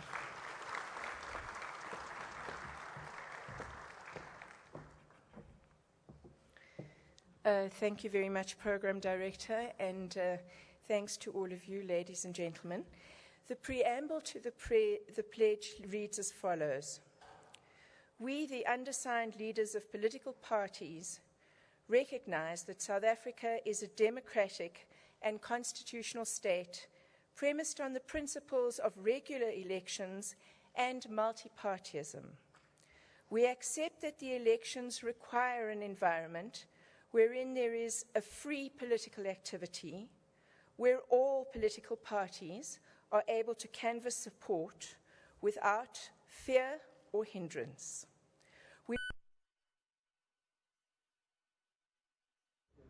Partly depends on the ability of voters to hear different political opinions as espoused by various parties, and thus enable citizens to exercise the franchise in an informed basis. We note that free and fair elections is the only legitimate basis on which the authority to govern is derived. We acknowledge that the Electoral Commission is mandated to ensure free and fair elections of legislative bodies. We acknowledge that political parties and candidates participating in the 2016 municipal elections are obliged to observe all provisions of the Electoral Code of Conduct, which is binding on those participating parties, on their candidates, members, and supporters. The statement of commitment reads as follows.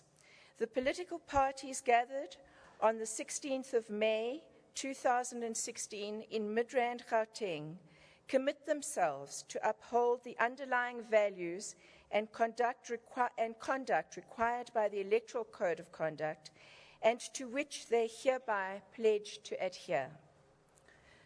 The further pledge is to underscore this commitment. Leaders will then sign leaders of the undersigned parties further pledge. 1, to lead their parties in a manner that will reinforce a culture of tolerance towards other parties contesting elections.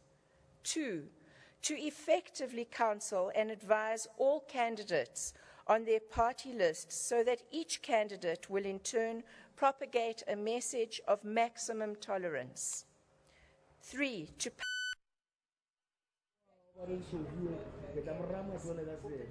campaigns run by political parties. 4, to desist from using speech or participating in actions which will have the effect of provoking either party supporters or members of the general public to commit acts of intolerance or take other inflammatory actions. 5, that participating parties will work together to achieve the object and the goals of the Code of Conduct. Thus, the pledge is signed in Midrand on the 16th of May, 2016. Thank you very much.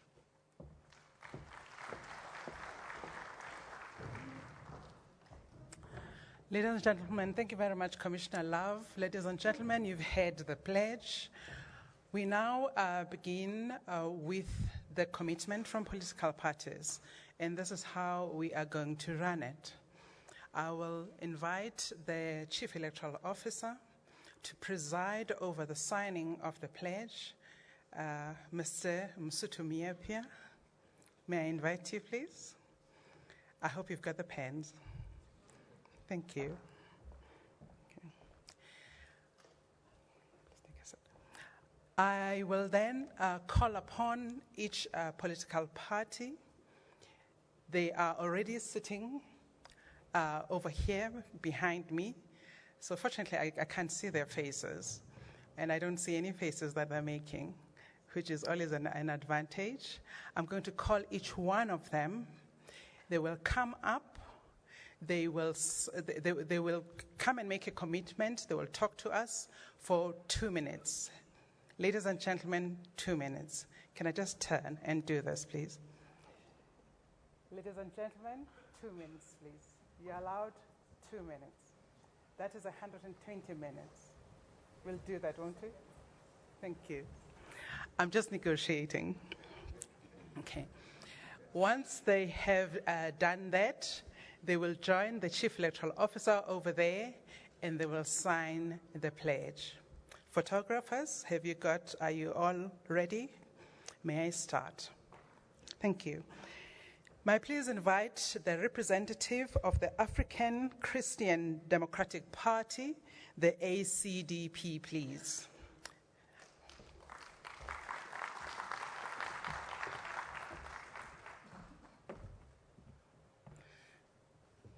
To the Program Director, the Honorable President, all commissioners, leaders of political parties, and all protocol observed.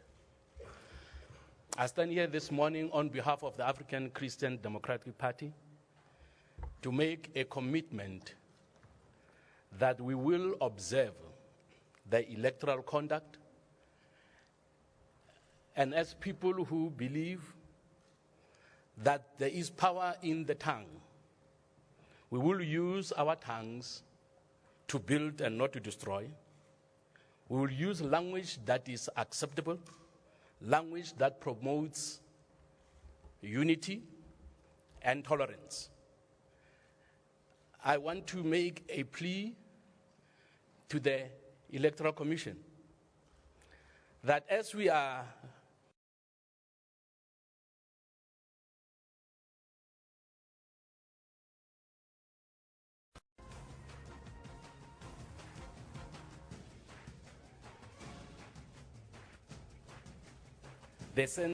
gun. I want to suggest that we remember that when football clubs go to play for a cup, they are looking for a champion. the defendants or the defending champions are never given an advantage. The defendant and the contestant and the challengers are all treated the same. So my plea to the IEC is that they should ensure that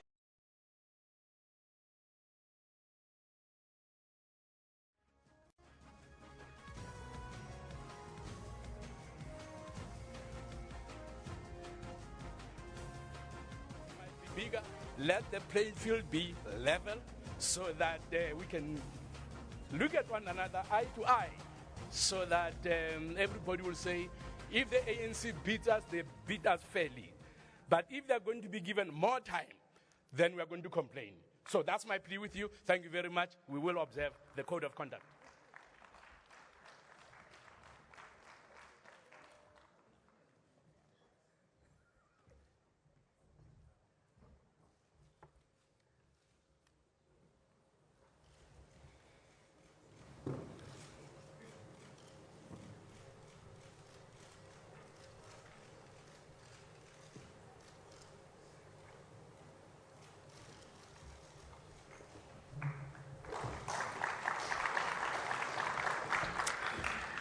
Thank you very much. May I please invite the representative of the African Independent Congress, the AIC, please, to say a few words. Apparently my mathematics was totally off. I was trying to say 2 minutes, 60 plus 60 is 60 seconds plus 60 seconds. You can work it out on Kenya.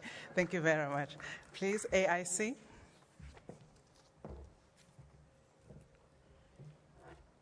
Chairperson of the IEC, President of the Republic of South Africa, colleagues and all political parties present. I'm humbled to be standing here this morning and to commit the African Independent Congress to the Code of Conduct. As the African Independent Congress, we will educate our candidates and we will also ensure that our members and our supporters commit to the Code of Conduct. As a party, it is for us really to commit, and it's critical for us to commit to this code because as a party, we are preparing people to take center stage in government, and we believe that people should take the responsibility for their actions. Thus, we are saying we will definitely commit to this code of conduct, and we do feel that the IEC is definitely also committed to having a free and fair election. Thank you.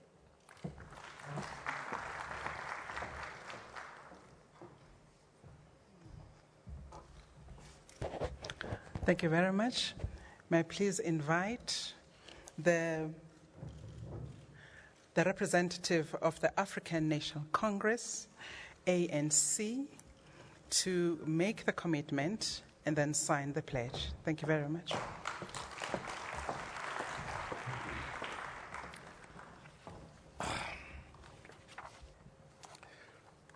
The chairperson of the IC, leaders of political parties, fellow South Africans, the African National Congress would like to pledge its full support to the IEC in its continued efforts to ensure free and fair elections on the 3rd of August 2016.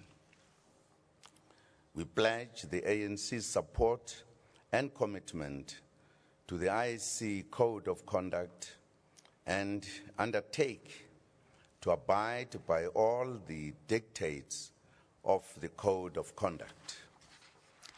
The ANC also reaffirms its commitment to political tolerance, peaceful coexistence with other parties, as well as free political activity throughout our country. We look forward to a robust and peaceful electioneering period at equal level and successful election on the 3rd of August. no advantage would be given to any. We canvass and participate equally as equal parties. Those who will win, will congratulate them, but we'll also congratulate those who would not win for their participating in this important calendar of our democracy. Thank you very much, and thank you, and thank you, and thank you, political parties. Let us do it fairly. Okay, thank you very much.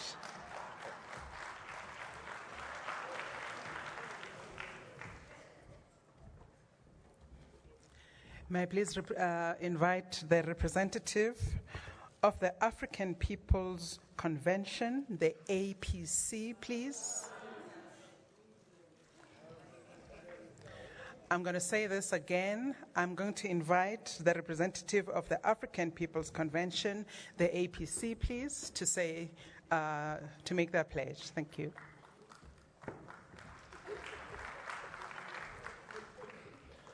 Thank you, Program Director, Chairperson of the IEC, and Commissioners, Comrade President of the Republic, comrades, ladies and gentlemen. On behalf of the APC, the Party of Revolution, I rise to reaffirm and state our long-standing commitment to ethical campaigning and to free and fair elections. It is a firm belief of the APC that elections are an opportunity for the popular will of the people to be expressed. Elections must not lead to strife and instability as witnessed in other countries the world over. The APC commits to, as they say, a clean fight, to play the ball and not the man. We will use the campaigns to articulate our policies and bring to the fore issues that affect our people, the African people in general and the working class in particular, as well as the rural poor. The IEC has had challenges, perceived and real, but as the APC, we have full confidence in the integrity of the IEC. However, our issue of concern to the IEC and the political parties is the tables, gazebos, and party regalia on election day. The APC calls for the restriction of these things. They are unnecessary and unduly interfere with the rights of voters to vote in a tranquil atmosphere. Lastly, as the APC, we wish all progressive parties the best of luck in the elections. We have a duty and a responsibility to wage an uncompromising and unrelenting ideological struggle against especially the liberals and those parties that hunt with the dogs and run with the hare. I thank you.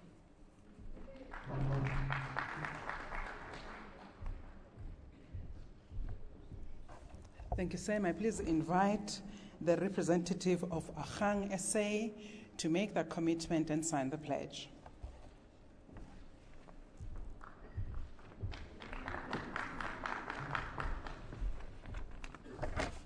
Motsamaisa tiro e tlotleganye modulasetilo wa IEC mongwe wa naga ya rona batlotlegi botlhe ba ba leng teng fa. Good morning, ladies and gentlemen. All protocol observed. As Agang SA, ours is a political home that calls on citizens to reclaim their early promise of our democracy. We dream of a country in which citizens enjoy the fruits of democracy and are able to aspire to achieve their dreams. We dream of a country where citizens comes first. As Agang SA, we plead with those tasked with administering our elections to act totally within the legal prescripts of the electoral law, so that the election results reflects the voice of the voters, but not the voice of those who were in charge. Voting is an individual voice, and that voice must be respected. The right to vote is not only a constitutional right, but it was also earned through the blood of our own people.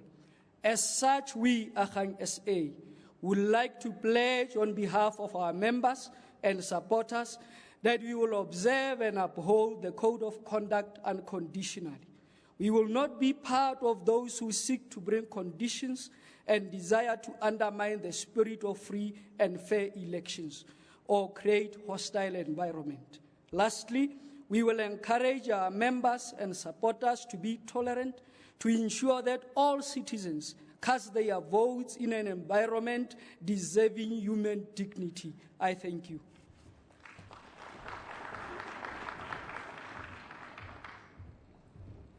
Thank you, Sam. Please invite the representative of the Congress of the People, COPE, to please make their commitment and sign the pledge, please.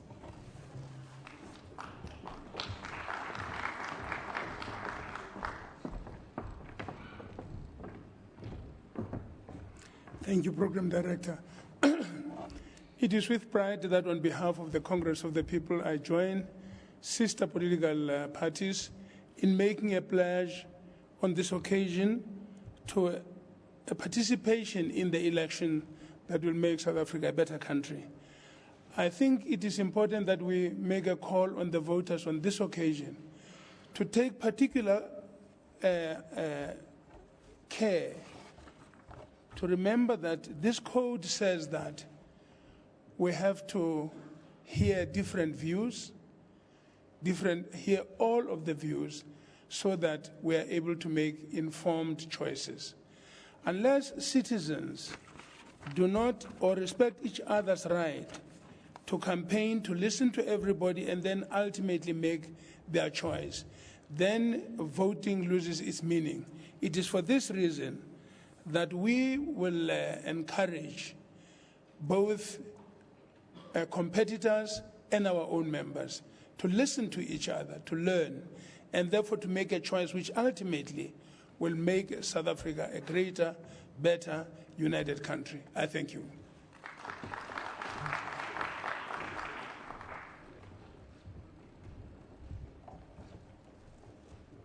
Thank you.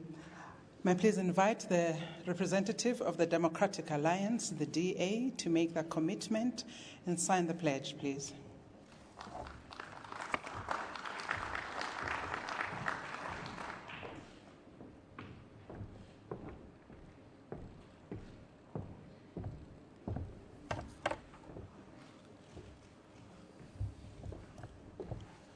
Africa Borwa Dumelang.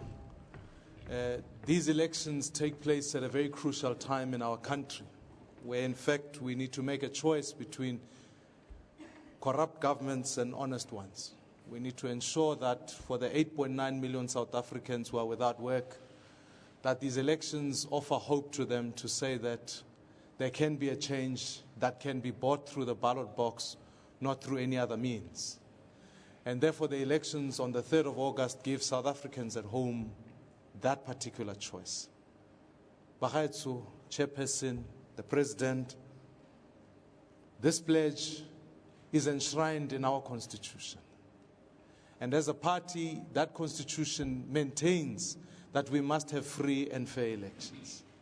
And as a party, I stand to say we will uphold and defend that Constitution and make sure that these elections are indeed free and fair. However, I think all of us should understand the fact that there are two threats that face these respective elections. It's obvious without doubt that the role of the IEC, firstly, has been something that has been now a court matter. And therefore I request that, now we are signing this pledge, that as the chairperson has said, the IEC must be at the forefront of ensuring that these elections are free and fair. But the second challenge is when political parties use state machinery and patronage to be able to distribute in communities to fight elections. Those two components are not covered in this respective pledge and should in fact be covered. So I sign it, and yet I urge South Africans that we must take an earnest view at what will be a closely contested election, a robust one, and I invite the international community to make sure that we monitor these elections and ensure that they are free and fair. For ultimately, it would always be the will of the people, not the will of the food parcels, but the will of the people to ensure that they choose the government of their making. Thank you very much.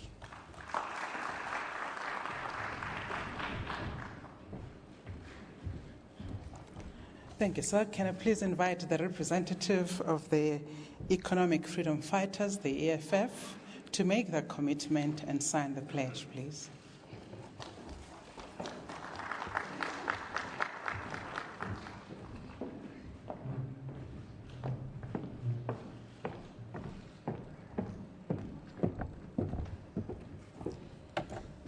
Chairperson, leaders of political parties, the Economic Freedom Fighters realizes, as a government in waiting, that our path towards a full and true democracy does not only lie in the process of campaigning, but more especially in the activities of the IEC that must shape the process at the voting stations and subsequently the protection of the process of counting the ballot papers that follows. In true commitment to the Constitution and upholding its expectations as a Chapter 9 institution. Over and above all, these things are characteristic of an election campaign. The EFF beckons and pleads with the IEC to exercise its very own good ethic and practice, impartiality, integrity, transparency and accountability in executing the Electoral Code of Conduct, equal to its expectations of all political parties, in ensuring a balanced and unbiased electioneering platform, both in the media and on the ground, and in particular, ensuring that the employees of the IEC are not affiliated to any political party. The EFF has been an igniter of democracy and has called to order those who have failed to comply with both legal, state and societal prescripts. We will observe the Code of Conduct and place an obligation on all participants in this election to do so. Thank you.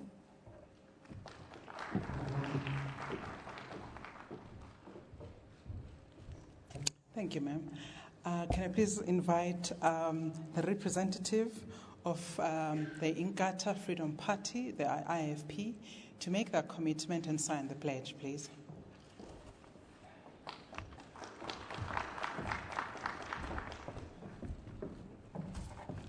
Thank you very much. On behalf of Inkatha Freedom Party, its leaders, candidates and members, I commit to uphold the provisions of the Electoral Code of Conduct in 2016. The coming elections takes place in an atmosphere of heightened political awareness. The electorate holds strong conviction on how they will cast their vote. Economic distress and social upheavals distinct in the minds of our people the need to cast their vote for the sake of securing the future. The stakes are high, therefore, in 2016, and the landscape is set to change. In these circumstances, we know that the threat of electoral manipulation looms large. The IFP believes that free and fair elections are the foundation of democracy. As much as we secure the right to vote, we must respect the right to have our vote respected without manipulation and intimidation of any kind. We respect the role of the Commission in this regard and commit to support its work as we have always done. The IFP has been vigilant in every election, highlighting cases of fraud, intimidation, and buying of votes, and we've been working with the Commission to secure real democracy. Our nation deserves nothing less. Our people are struggling under the burden of poverty and escalating food prices. Many are angry over poor service delivery and corruption in leadership. Their voices must be heard so that we might place municipal governance on the path of recovery. The IFP condemns any party that would buy people's vote, whether with state resources, empty promises, or divisive rhetoric. We must ensure that the genuine will of the people is expressed in these elections. It is the only hope South Africa has for protecting our hard-won democracy. The IFP champions free and fair elections. Thank you.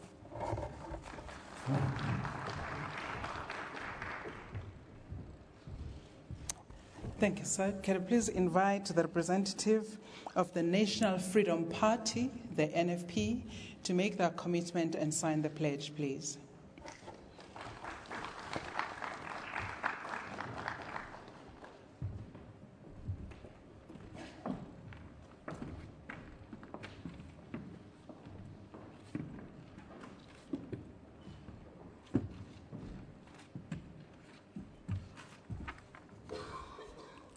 chairperson of the IEC, members of political parties, it gives me a great pleasure to sign the Code of Electoral Conduct today on behalf of the NFP and the entire NFP leadership.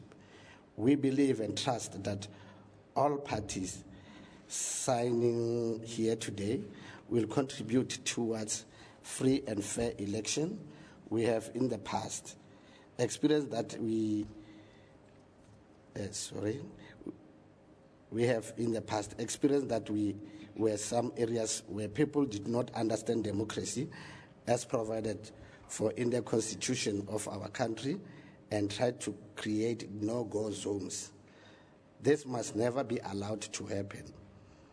The NFP constitution requires of each and every member of the party to conduct ourselves politically with dignity, and we therefore pledge ourselves once more today to non-violence. We are looking forward to working together with the IEC in the full belief that the IEC will conduct itself 100% with fairness and impartially, and that the IEC will ensure that its representatives at the voting station are fully committed to our desire for a free and fair elections. The NFE is, however, concerned about the impact of many voters on the voters' roll who do not have verifiable addresses. The lack of verified addresses is particularly problematic for the local government election, where we are going to elect ward representative and increase the chance of electoral fraud. We call on the IEC to give us all an assurance that there are contingency and plans in place to prevent such electoral fraud.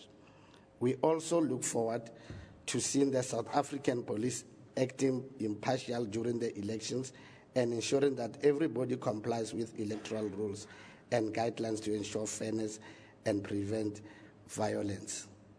Finally, the NFE calls on the IEC to ensure that all voting stations open on time and that no voting station shall close whilst there are still voters standing in a queue waiting to cast their vote. I thank you.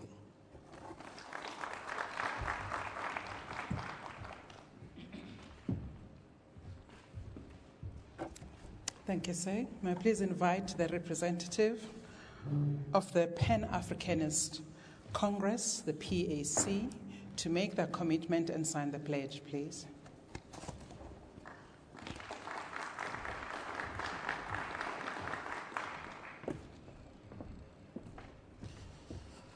Yeah. Bolsil. Program Director, leaders of the political parties, our visitors, the Pan-Africanist Congress of Azania is here at least to also make sure that these elections they are free and fair. These elections are taking place at a time where our people are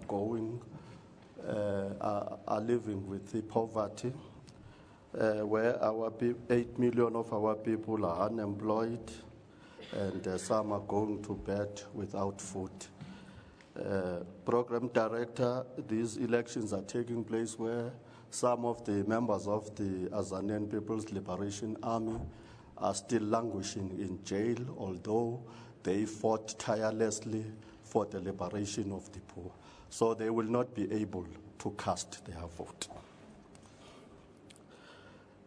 PAC will observe the code of conduct of the IEC as we normally do, and then we will also make sure that we reinforce the culture of tolerance. Thank you.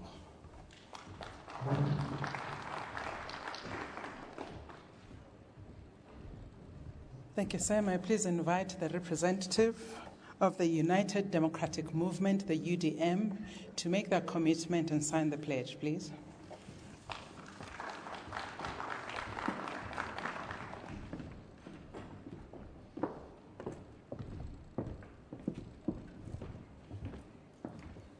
Thank you, Program Director, the Chairperson of the IEC and the Commissioners, the President of the Republic, the leaders of the political parties, fellow South Africans, ladies and gentlemen. The United Democratic Movement pledges to work with all other parties peacefully. We also pledge to observe and adhere to the Code of Conduct that we are pledging on today. We are pledging that our supporters and members will work and tolerate all other parties. We further call upon the IEC and all other relevant stakeholders to ensure that there are consequences to those who don't adhere to the Code of Conduct. And we hope that these elections will be peaceful for all South Africans. I thank you.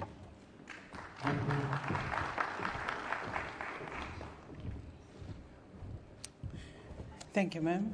May I please invite the representative? And for this particular representative, I'm going to ask them to forgive me for my pronunciation of their name. It's the Vryheid Front Plus. If it sounds something like French or English, somewhere in between, I apologize. The UF, please, to come and make that commitment and sign the pledge, please.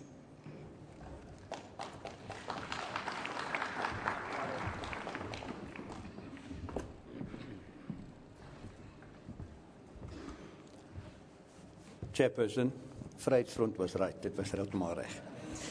Ladies and gentlemen, the Code of Conduct prohibits the use of language which provokes violence and intolerance. You know, in Northern Ireland, they killed each other for years over religious differences. In Eritrea, ethnic differences led to a 30-year civil war. In the French Revolution, it was the rich against the poor. In the above-mentioned countries, one difference between groups was enough for conflict. South Africa has got all these differences in one country: religious differences, ethnic differences, wealth differences, racial differences, and many more. History teaches us that one spark can set off a huge fire in dry grass. Currently, the sparks of racism are being thrown into dry grass everywhere. The problem is that the majority of these comments generalize. Let me give you an example. Something like, all white people are racist. Or something like, all black people are criminals or corrupt. A generalization is always wrong, because all people are not the same. The FF Plus has a proven record of keeping to the rules, and we will once again do so. But we do ask the Electoral Commission to act against parties that do not keep the rules. But let's conclude on a lighter note. You know, once the Electoral Commission accepts people as candidates, they start first as running to become a candidate. Then you are accepted as a candidate, and you stop running, you become a standing candidate. And then once you're elected, then you become a sitting councillor.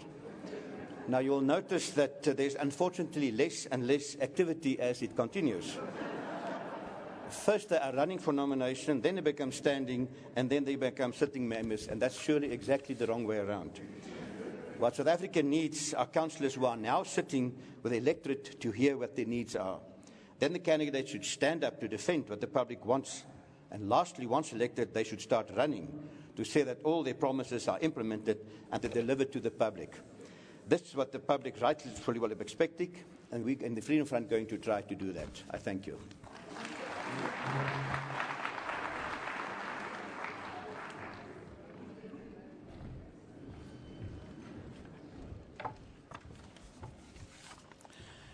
Thank you very much, ladies and gentlemen, and to the political parties, thank you very much. Let me describe a little bit how I feel right now. Some of you may have attended many weddings, many times. And you know how it is when the people who are getting married are asked to make their vows, and the person who's conducting the ceremony says, do you take so-and-so as your so-and-so, etc., etc. There's always that moment where your heart misses a beat. And my heart has been missing a beat 13 times. So thank you very much to the political parties for making their commitments and signing their pledges, I feel like you have said you do. And I feel relieved that you've said you do. I am not going to invite you to kiss each other just yet. May I suggest that we kiss during lunch with the benefit of something to eat. Ladies and gentlemen, thank you very much. This brings us to the conclusion of the commitment and the pledge.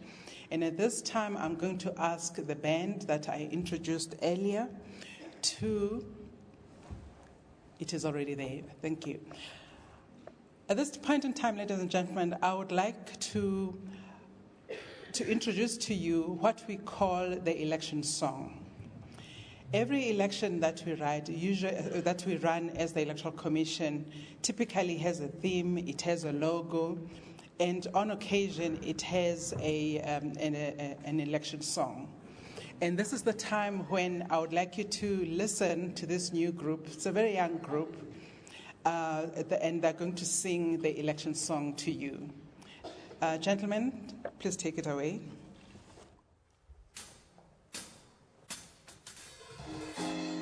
So, it's 2016 election time. Have you registered? Cheer, your vote. Let's go. Cheer, paga, paga, paga, paga. Hey. Stand up. Cheer, sugu, sugu, sugu. Let's go. Stand up. Was a shona kona, was a see your vote. Stand up. Was a spabonise, soketina basha, ilungelo geletu. Stand up. Was a shona kona, was a see your vote. Stand up. Was a spabonise, soketina basha, ilungelo geletu. Stand up. Was a shona kona, was a see your vote. Stand up. Was a spabonise, soketina basha. Stand, cheer, was a stand, was a stand, hey, you will let's go. Stand, stand, was a stand, stand, stand, hey. Want to do nom shop, tala no money. Let's come together. Sense to see bambene. Asameni so votani. Si yo busi lizoletu. Asameni so votani. Let's go. 1, 2, 3.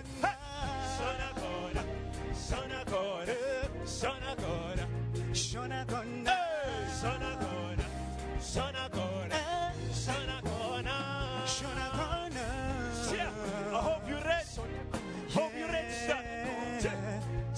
Let's go. Shona kona, shona kona, shona kona. South Africa. Was a shona kona, was a see your vote. Stand up. Was a stand up. I said he look at was a shona kona, was a see your vote. Stand up. Was a spaboni, I said he look at you. Angizwa, ketom tandayo. Angitivoda, angizwa, telom nganyayo. Keta, ketom tandayo. Angitishai pambano, matala, telom nganyayo. Get up, once again, it's the time. Yes, Suguma, make your vote. Your vote could make a change. Yes, put your eggs on that box and rule the nation. It doesn't matter to go to Pumago, we are the same. Yes, South Africans, we are family. Let's go now. Shona Corner's your vote. It's our right. Yeah, get your ID. Shona Corner's your register. Must be we can turn SA to a better place. I believe our vote could make a change. It doesn't matter to go to Ketaipi. It's your choice. Yes, everybody get up. Shona Corner, all right. Kokola and Kulutan. 1, 2, 3, stand. Was a son of one, was a son of one. It is a get too. Was a swab on this, so get it up. I said, you look a go. Stand up. Was a son of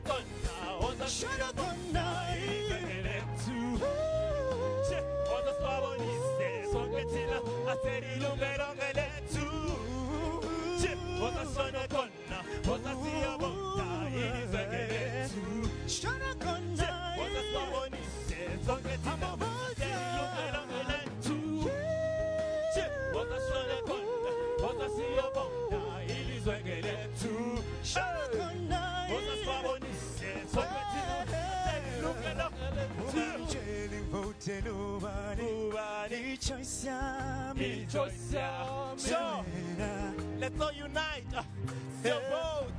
It's your right. Let's go. Ungitsheli vote ubani. Indaba yami. So, come election day. Your vote. Your vote. Let's go. Ungitsheli vote ubani. Choice yami. Choice yami. I hope you're ready. I hope you're ready. Let's go. Ungitsheli vote ubani. Indaba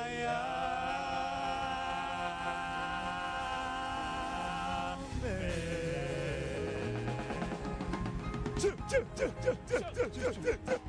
go. Thank you. Thank you.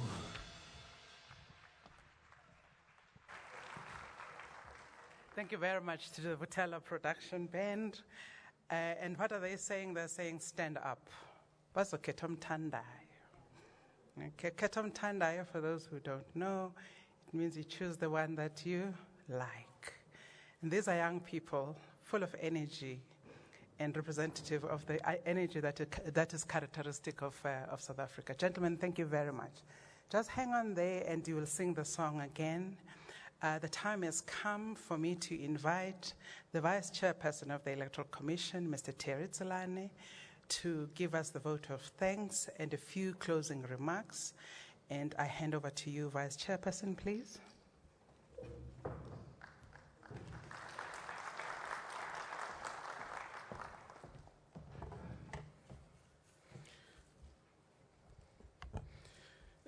Thank you very much, Program Director, Dr. Masuk, His Excellency, the President of the Republic of South Africa, the Honorable Mr. Jacob Zuma, Honorable Ministers, Deputy Ministers, and other distinguished guests,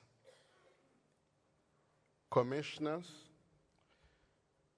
Commissioner, starting with the Chairperson of the Commission, Commissioner Glenn Mashinini, Commissioner Bongani Finger, Commissioner Judge Makanya, and our brand new Commissioner, Commissioner Janet Laff. Let me also express our gratitude to the leadership of the Electoral Commission present here, the provincial electoral officers, senior managers of the organization, and our staff of the Electoral Commission. And I also want to, in advance, express our gratitude to those thousands of electoral staff who, on the day of the elections, will be representing this organization. Let me also express our appreciation to honorable leaders of political parties present here today, and ladies and gentlemen. It is my privilege and honor, on behalf of the Electoral Commission, to close these proceedings with a vote of thanks to all our guests here today and to those who made this event possible. But before I do that, allow me to take this opportunity to briefly reflect on the key challenges which face us all as partners in electoral democracy, especially as we move towards the 2016 local government elections. Our immediate and most pressing challenge is to ensure that over the next 78 days, we ensure that South Africa is ready to elect almost 11,000 representatives for the country's 257 municipal councils on the 3rd of August. As we indicated, our logistical preparations are well advanced and on track.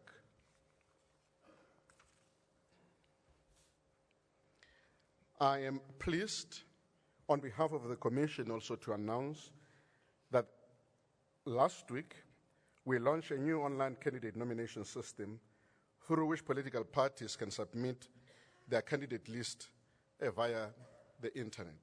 It is one of the innovations that we introduced for these elections. The system is designed to speed up and simplify the process of submitting candidate nomination lists for elections by allowing political parties to capture their own information ahead of time and then submit electronically via the internet ahead of the deadline. Among the key benefits of the systems are the following factors. Parties can capture their own information, reducing errors and the time required in their submissions. Real-time verification of eligibility of candidates. Electronically generated acceptance of nomination forms, obviating the need to manually complete forms for each candidate. Access to a payment gateway to facilitate ease of payment. Exporting and importing spreadsheets for each municipality to allow for copy and paste of candidate data that may be in existence for political party databases. The system is also available for independent candidates to use. We're trying to make sure that it is easier and simpler for candidates and political parties to participate in the process.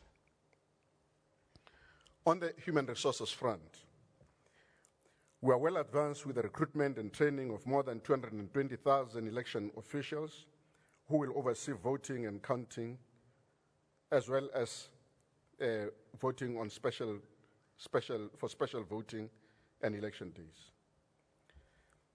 Improved training of both our staff as well as party agents has been identified as a key area of importance in our ongoing engagement with political parties, and we have enhanced and expanded our training program for this election to make it easier, as I've suggested, for both the political parties but also for our staff. Because if this becomes possible, it is much more easier also for the electorate to participate in the process. Over the 2 registration weekends in March and April, a total of 1.3 million new registrations were recorded, bringing the total number of 26.3 million, or approximately 77% of the eligible voting population, being on our voters' roll. This was almost 2.5 times more voters who visited a voting station than during the 2 registration weekends for the previous municipal elections in 2011. Registration will continue at our offices, as you may be aware, until proclamation of the election date by the Minister of COGTA. Distinguished guests, friends and fellow South Africans, I cannot speak about the voters' roll without reflecting on the events of the past few months and days relating to the issue of the addresses on the voters' roll. I cannot, of course, comment directly on the matter which is before the Constitutional Court or the Constitutional Court is seized with as we speak. And I think all of us are eagerly awaiting the judgment thereof. But I do want to take the opportunity to echo Chief Justice during the last Monday's hearing on the case, in which he urged all parties and stakeholders in electoral democracy to work together to find not only an interim solution for this election, but to ensure that the accuracy and the completeness of the voters' roll for the long term is ensured. The voters' roll is the cornerstone of a free and fair election, and we all share a common vision for a voters' roll which meets the highest standards set by our law and the international best practice. Achieving this goal as soon as possible over the coming months and years will require us all to work together to overcome the challenges which our unique history, topography, geography, and socio-economic conditions have led to. Ladies and gentlemen, the Electoral Commission is deeply grateful to all the stakeholders, including the leaders from all levels of government, community leaders, as well as traditional leaders and civil society groups, which are working very, very hard to resolve issues in areas where we have experienced pockets of instability. In conclusion, ladies and gentlemen, allow me to thank the leaders and representatives of all political parties present here today for making the time to attend and to giving their personal prominence to the symbolic act of signing the Code of Conduct. The electoral process is a highly emotive process. We, however, wish to appeal to the political parties and leaders to be circumspect in terms of the things that they say during the process of electioneering. As a principle, we as the Commission do not respond in the media to issues leveled against us. We are satisfied that the platforms that have been created for conversation between ourselves and the political parties are sufficient to resolve whatever issues that parties may want to raise with us. You may be aware that at the national level, we've got National Party Liaison Committee, which it's a forum, it's an advisory structure represented by all represented political parties, and we work very, very closely with this structure. It is a structure that also exists at the national as well as at the provincial level, rather the provincial as well as at the local level. But apart from that, as the chairperson indicated earlier on, we've got also bilateral discussions that we have with the political parties. So we use those platforms to deal with whatever issues that the political parties wish to raise with the Commission. We regard ourselves as a Commission, as a sober-minded organization and institution that does not respond emotionally to issues and requires a conversation between ourselves and our partners, the political parties, to deal with whatever issues that the political parties wish to raise with us. A special word of thanks to the chairperson of the Electoral Court, Judge Jeremiah Shongwe, for your presence here today. Then to all the members of the diplomatic corps who are here, members of civil society groups, the media, and all of you who are here today. Thank you for your attendance. A special word of thanks to Vusi Mabusa and his colleagues from Vutela Productions for the song Sishona Kona, which they wrote for this year's elections and performed for the very first time today. The song will be made available for free download via social media platforms later this week as part of our ongoing efforts to encourage youth participation in the elections. Finally, let me also thank my fellow commissioners and the leadership and staff of the Electoral Commission who continue to work diligently and as passionately as ever to ensure that we deliver free and fair elections. We have accepted the challenge that these elections are going to be very, very difficult. But we know that with the kind of the partners we have, particularly the political parties, you will make it much more easier for us to make sure that the results of the election reflect the will of the people. Ladies and gentlemen, I thank you all.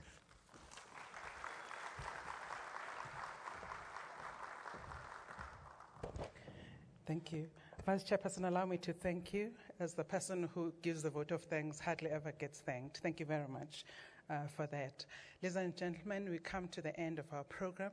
If you can please indulge me and remain seated whilst we allow the Commission to exit the room and then allow the leaders of political parties to exit the room, and then you will exit the room. Whilst that happens, may I please ask the band to play the election song once again. With that, can I please invite you to have lunch? We are running ahead of time, which is refreshing, isn't it? that we're not late. I invite you to please stay. We don't want... Deputy Chairperson of the Independent Electoral Commission, Terry Tselane, making his concluding remarks as he was thanking everyone for coming to witness what is an essential component of this election process.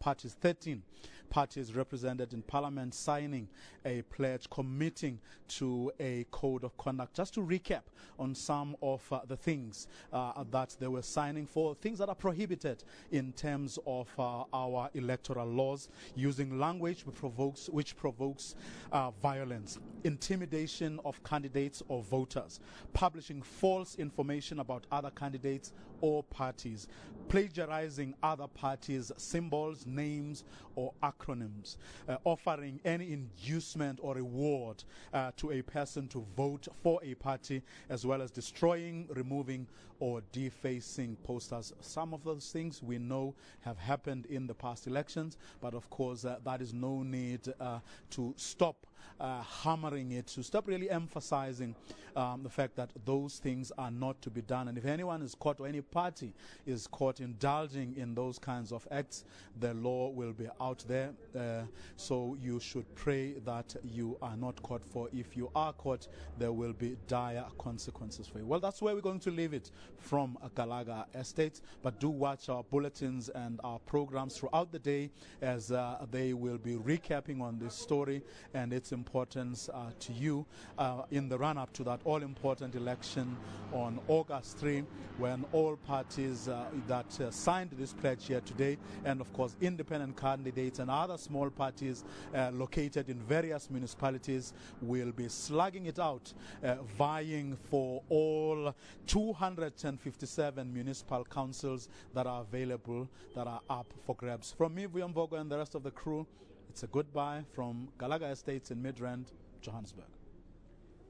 Well, there you have it from Vuyo. That's a very good wrap there from Vuyo, telling you exactly what the Electoral Code of Conduct is all about. And we're asking you that question. Are you aware of the Electoral Code of Conduct? And if so, do you know what the responsibilities are of the parties as well as you as a member?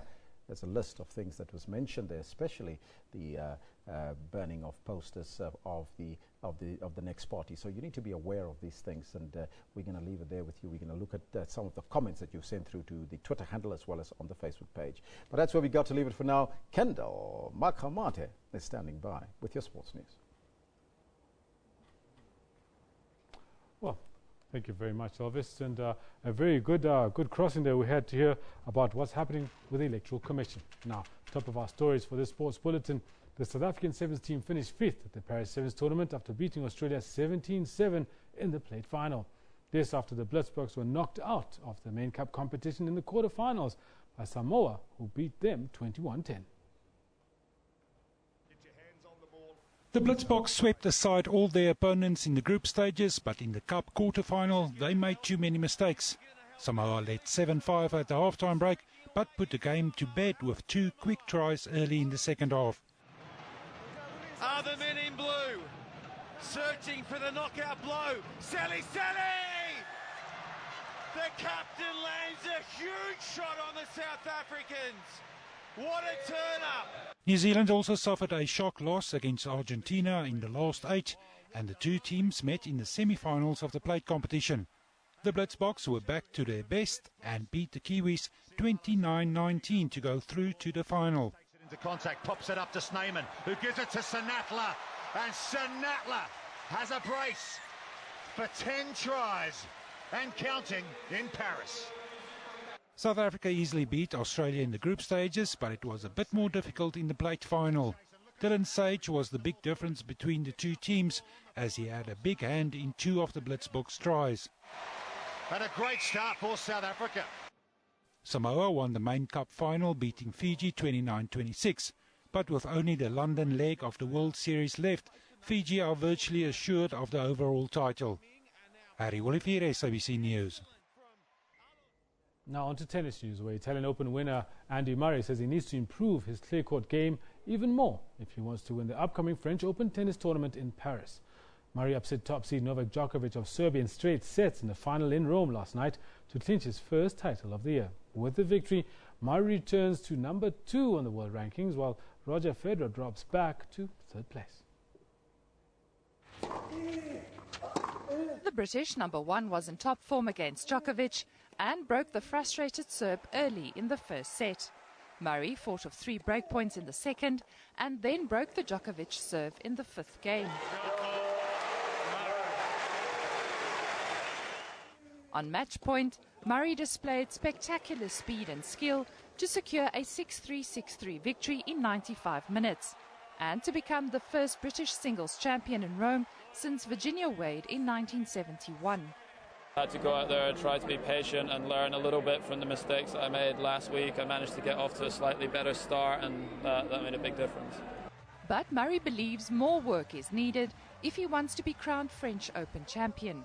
I'm going to have to improve because guys like Novak play their best tennis always at the biggest events, you know, and if I want to win, I'm going to have to continue to get better. The win was only Murray's 10th in 33 matches against Djokovic. A welcome confidence booster ahead of the start of the year's second Grand Slam next week. Diesel Zankel, SABC News.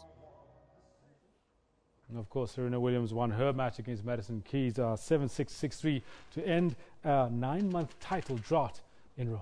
Now, Red Bull's 18-year-old Max Verstappen made history by becoming the youngest ever winner of a Formula One race after winning the Spanish Grand Prix. Verstappen of the Netherlands finished ahead of Ferrari's duo of Kimi Raikkonen and Sebastian Vettel after his teammate Daniel Ricciardo got a puncture in the closing stages. He suddenly is going a bit slower. A 1-2 finish was on the cards for Red Bull until the final lap of the race when Ricciardo got a puncture. Oh, it's all gone wrong for Daniel Ricciardo, the man in Spanish. Verstappen held on with Raikkonen and Vettel on the chase to win the race on his first outing and become the youngest ever winner of a Formula One race. Raikkonen finished second, with Vettel coming in 3rd place. Ricciardo settled for 4th place after a tire change. It feels amazing. I can't believe it. It was a great race. I have to say thank you to the team to give me such a great car and to win straight away in the first race. Amazing feeling. There was drama earlier when championship leader Nico Rosberg collided with Mercedes teammate Lewis Hamilton. Britain's triple world champion Hamilton had started on pole with Rosberg alongside on the front row. The German passed Hamilton round the outside of turn 1. The Briton was then squeezed onto the grass as he tried to regain the lead at turn 3. His car skewed sideways and hit Rosberg's, with both drivers ending up in the gravel and the safety car was deployed. The collision shattered Rosberg's hopes of an 8th successive win and 5th of the season. However, the German still has a comfortable lead in the championship standings, being 43 points clear of closest rival Hamilton before this race. Pesing Katlu, SABC News. Now, Banyana's preparations for the 2016 Rio Olympic Games are on track. South Africa beat Zimbabwe 1-0 in their international friendly played at the Makulung Stadium in the East Rand, Gauteng. However, the match showed that there's still quite a lot of work to be done prior to the big tournament. South Africa are 54 in the world FIFA rankings, while Zimbabwe are 94. These are not ideal positions for the Southern African countries who have both qualified for the upcoming Olympics. Zimbabwe were only able to qualify for the global tournament after Ivory Coast withdrew. They will compete for the first time in the Olympics. However, they have been facing serious financial problems. Banyana are in Group A alongside hosts Brazil, Denmark and Iraq. Zimbabwe, on the other hand, will take on Germany, Canada and Australia in Group F. We're happy with what we came out to do. These are friendly matches, so the most important thing is to test as many players as you want, but retaining the core principles of the team. So in relation to the core principles of the team, I think they played very well. At the end of the day, it was that costly mistake maybe from the goalkeeper and the defender from the blind side. What we have to do now is to take the team into Europe to play against European opposition. So by the end of the month, we are going to take Banyana into playing a few matches in Europe. And then, of course, we have to look at other continents. We have to look at North America, Oceania, and so on. So we want a complete program. By the time the team arrives in Rio for the Olympics, I think this team will be a competitive team. Banyana came to this match with high confidence following a 3-0 win over Botswana in the 2016 Africa Cup of Nations qualifier last month. The win has also opened doors for the home side to take part in the African Women's Championship in Cameroon. Banyana qualified for the tournament with an emphatic 5-0 aggregate win. Zimbabwe were no pushovers and were the right tonic to boost Banyana's morale ahead of Rio. Themba Shiba, SABC News. Now, national 5,000 and 10,000 meter champion Stephen Mukoka missed the world best time over 12 kilometers, but broke the long-held national mark by 49 seconds. Matthew's Lupenfal Motorakte's record of 34 minutes and 23 seconds was set 28 years ago, but both Mukoka and third place Elroy Gelant beat the time in the second edition of the Cape Town 12-1 run. Daniel Salel went through 10 kilometers in 28.02 minutes, flanked by the two South African runners. Gelant, who combined well with Mukoka and a handful of South African athletes, dropped back with 800 meters to go, while Salel was pipped at the line for a second time in a row. This time by Mukoka, who was in unstoppable form, crossing the line in 33 minutes and 34 seconds, with the Kenyan following a second behind him. Defending champion Kenya's Emmanuel Bet, who edged Salel by 4 to finish in 2015, had to be content with 6th place. Continuing her domination in local road running, Yvette van Sail claimed the women's title, with Lebu Palula crossing the line in 2nd place in 40 minutes 10 seconds, with Zimbabwean Rutindo Nyaora bagging the bronze, clocking 40 minutes 31 seconds. Now, Russian Sports Minister Vitaly Mutko has issued a plea for Russia's athletes to be allowed to compete in the Rio de Janeiro Olympic Games. Mutko also apologized for the deceptive sportsmen caught doping in the past. With less than 3 months before the Rio Games open in August, Moscow is seeking to have a global ban overturned to allow its track and field athletes to compete.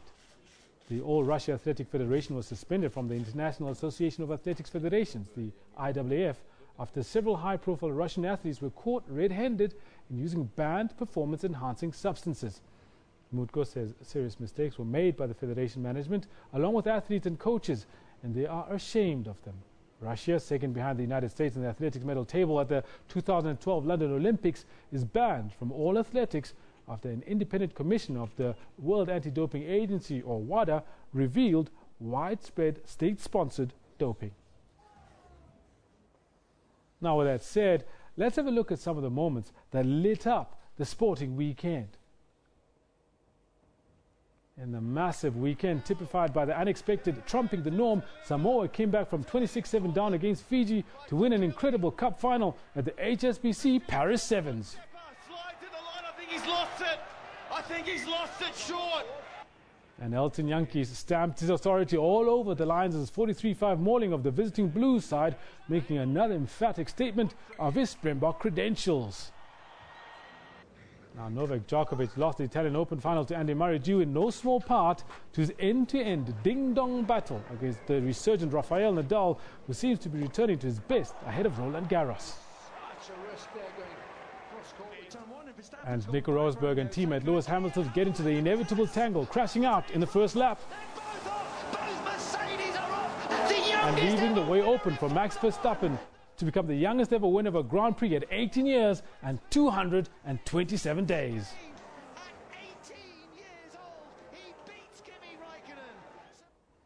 There you have it. Those are the moments that lit up my sporting weekend. I'm sure you were part and parcel of a lot of those as well. This is where I leave it with the sports, and I hand over to our Elvis president, who's got some interesting analysis for you.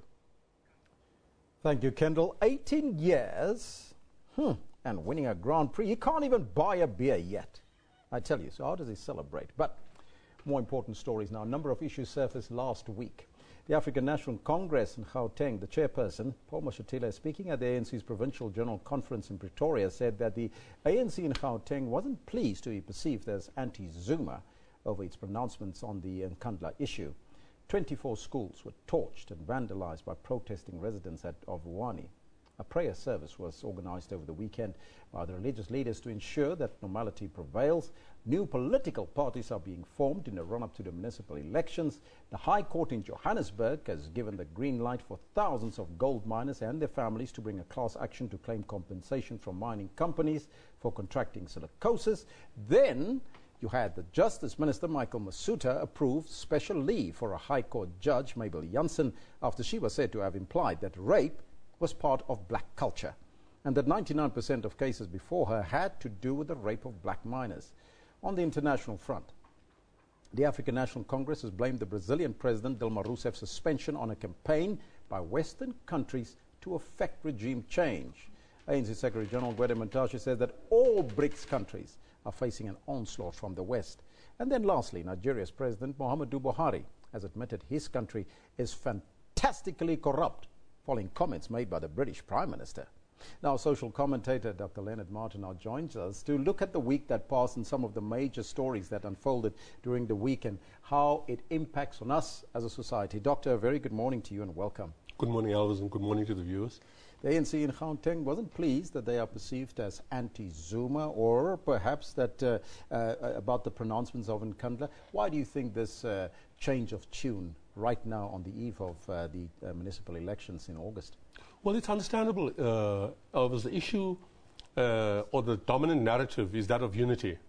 Unity in South African society, social cohesion, and perhaps there's a fear that disunity would be conflated with having a difference in terms of the approach on the issue of the Nkandla matter. Therefore, I think Mr. Mashatile is very keen to actually set the record straight that having differences in terms of interpretation of developments is not necessarily, averse to unity. Now, talking about unity, it seems there's a few parties and alliances coming to the fore in South Africa. Can this be attributed to the municipal elections in August the 3rd? Well, I think underlying this are the deep social currents which are coming to the fore, and also the sense that certain parts of the electorate perhaps have felt socially excluded, politically excluded, and therefore making room for new players within the municipal elections. I think it's a positive development. However, the issue is how one is going to consolidate this, bring the bacon to the table, so to speak, in terms of the votes. But the important point is new configurations are appearing that would add an exciting ingredient to the municipal elections. We were talking about political intolerance this morning on our program, and you saw also the Electoral Code of Conduct being signed by a number of parties. Is there a sense that at least after this signing that we will have peaceful elections? I think it's in the interest of all parties that we have stable and peaceful elections. More importantly, I think the issue is that our communities are in dire need of real representation in terms of the issues, real leadership in terms of the issues. So having stable elections, genuine peace at the electoral booths is in the interest of the whole of South Africa. Now, High Court Judge Mabel Jansen was placed on special leave after her racial comments made headlines. What does this matter say about social cohesion in South Africa? Are we there yet or not? Elvis, I think everybody would like us to be there. But South African society was built on racial exploitation. That has to be admitted. The courts played a major role in actually making sense of racial oppression, in the sense that, certain issues which were taken as a norm within the apartheid society have now been laid wide open. For example, the issue that judges themselves can go terribly amiss in terms of the transformation that we are going through. And I think the opening up of the discourse in relation to judges and racism or racialism is a welcome addition to the social cohesion we are looking for. We are looking for justice, not racism. Talking about justice, the High Court in Johannesburg has given the green light for thousands of gold miners now to claim for compensation. This is a good news story for South Africa. Absolutely, long overdue. Long overdue. And I think for all the long-suffering miners and their families, this is a breath of fresh air. And I think it can only be welcomed on the plate of social justice. I just want to combine the last two because we're running out of time. Nigeria's president to concur with the British Prime Minister that his country is fantastically corrupt. But he turned around, he says he doesn't want an apology. He wants the assets back of the country in that country. Well, I'm sure all of us would agree with the latter point that the assets should come back. However, Nigeria is a society facing deep political and social issues that have been building up over decades. Corruption is mainly, let's say, the symptom of the challenges facing Nigerian society. And just briefly, anything else that stood out for you during the course of Well, I think the key issue, Alvis, is how do we overcome the trauma and prevent the burning up of schools? Are we going to be burning hospitals next? So the issue is foursquare on the table of leadership in communities, but also national leadership. The issue of burning down infrastructure is a major trauma that communities can barely accept. Doctor, as usual, thank you so much for your time here on Channel 404. This is Newsroom. That was social commentator Dr. Leonard Martin on our weekly slot, looking at the major stories that unfolded during the course of the week that passed. And that's how we end for today. Thank you so much for joining us. For those of you around the globe and right here on the African continent, thank you so much for watching, as well as those here at home. We'll see you tomorrow, same time, same place. Ciao for now. Arrivederci.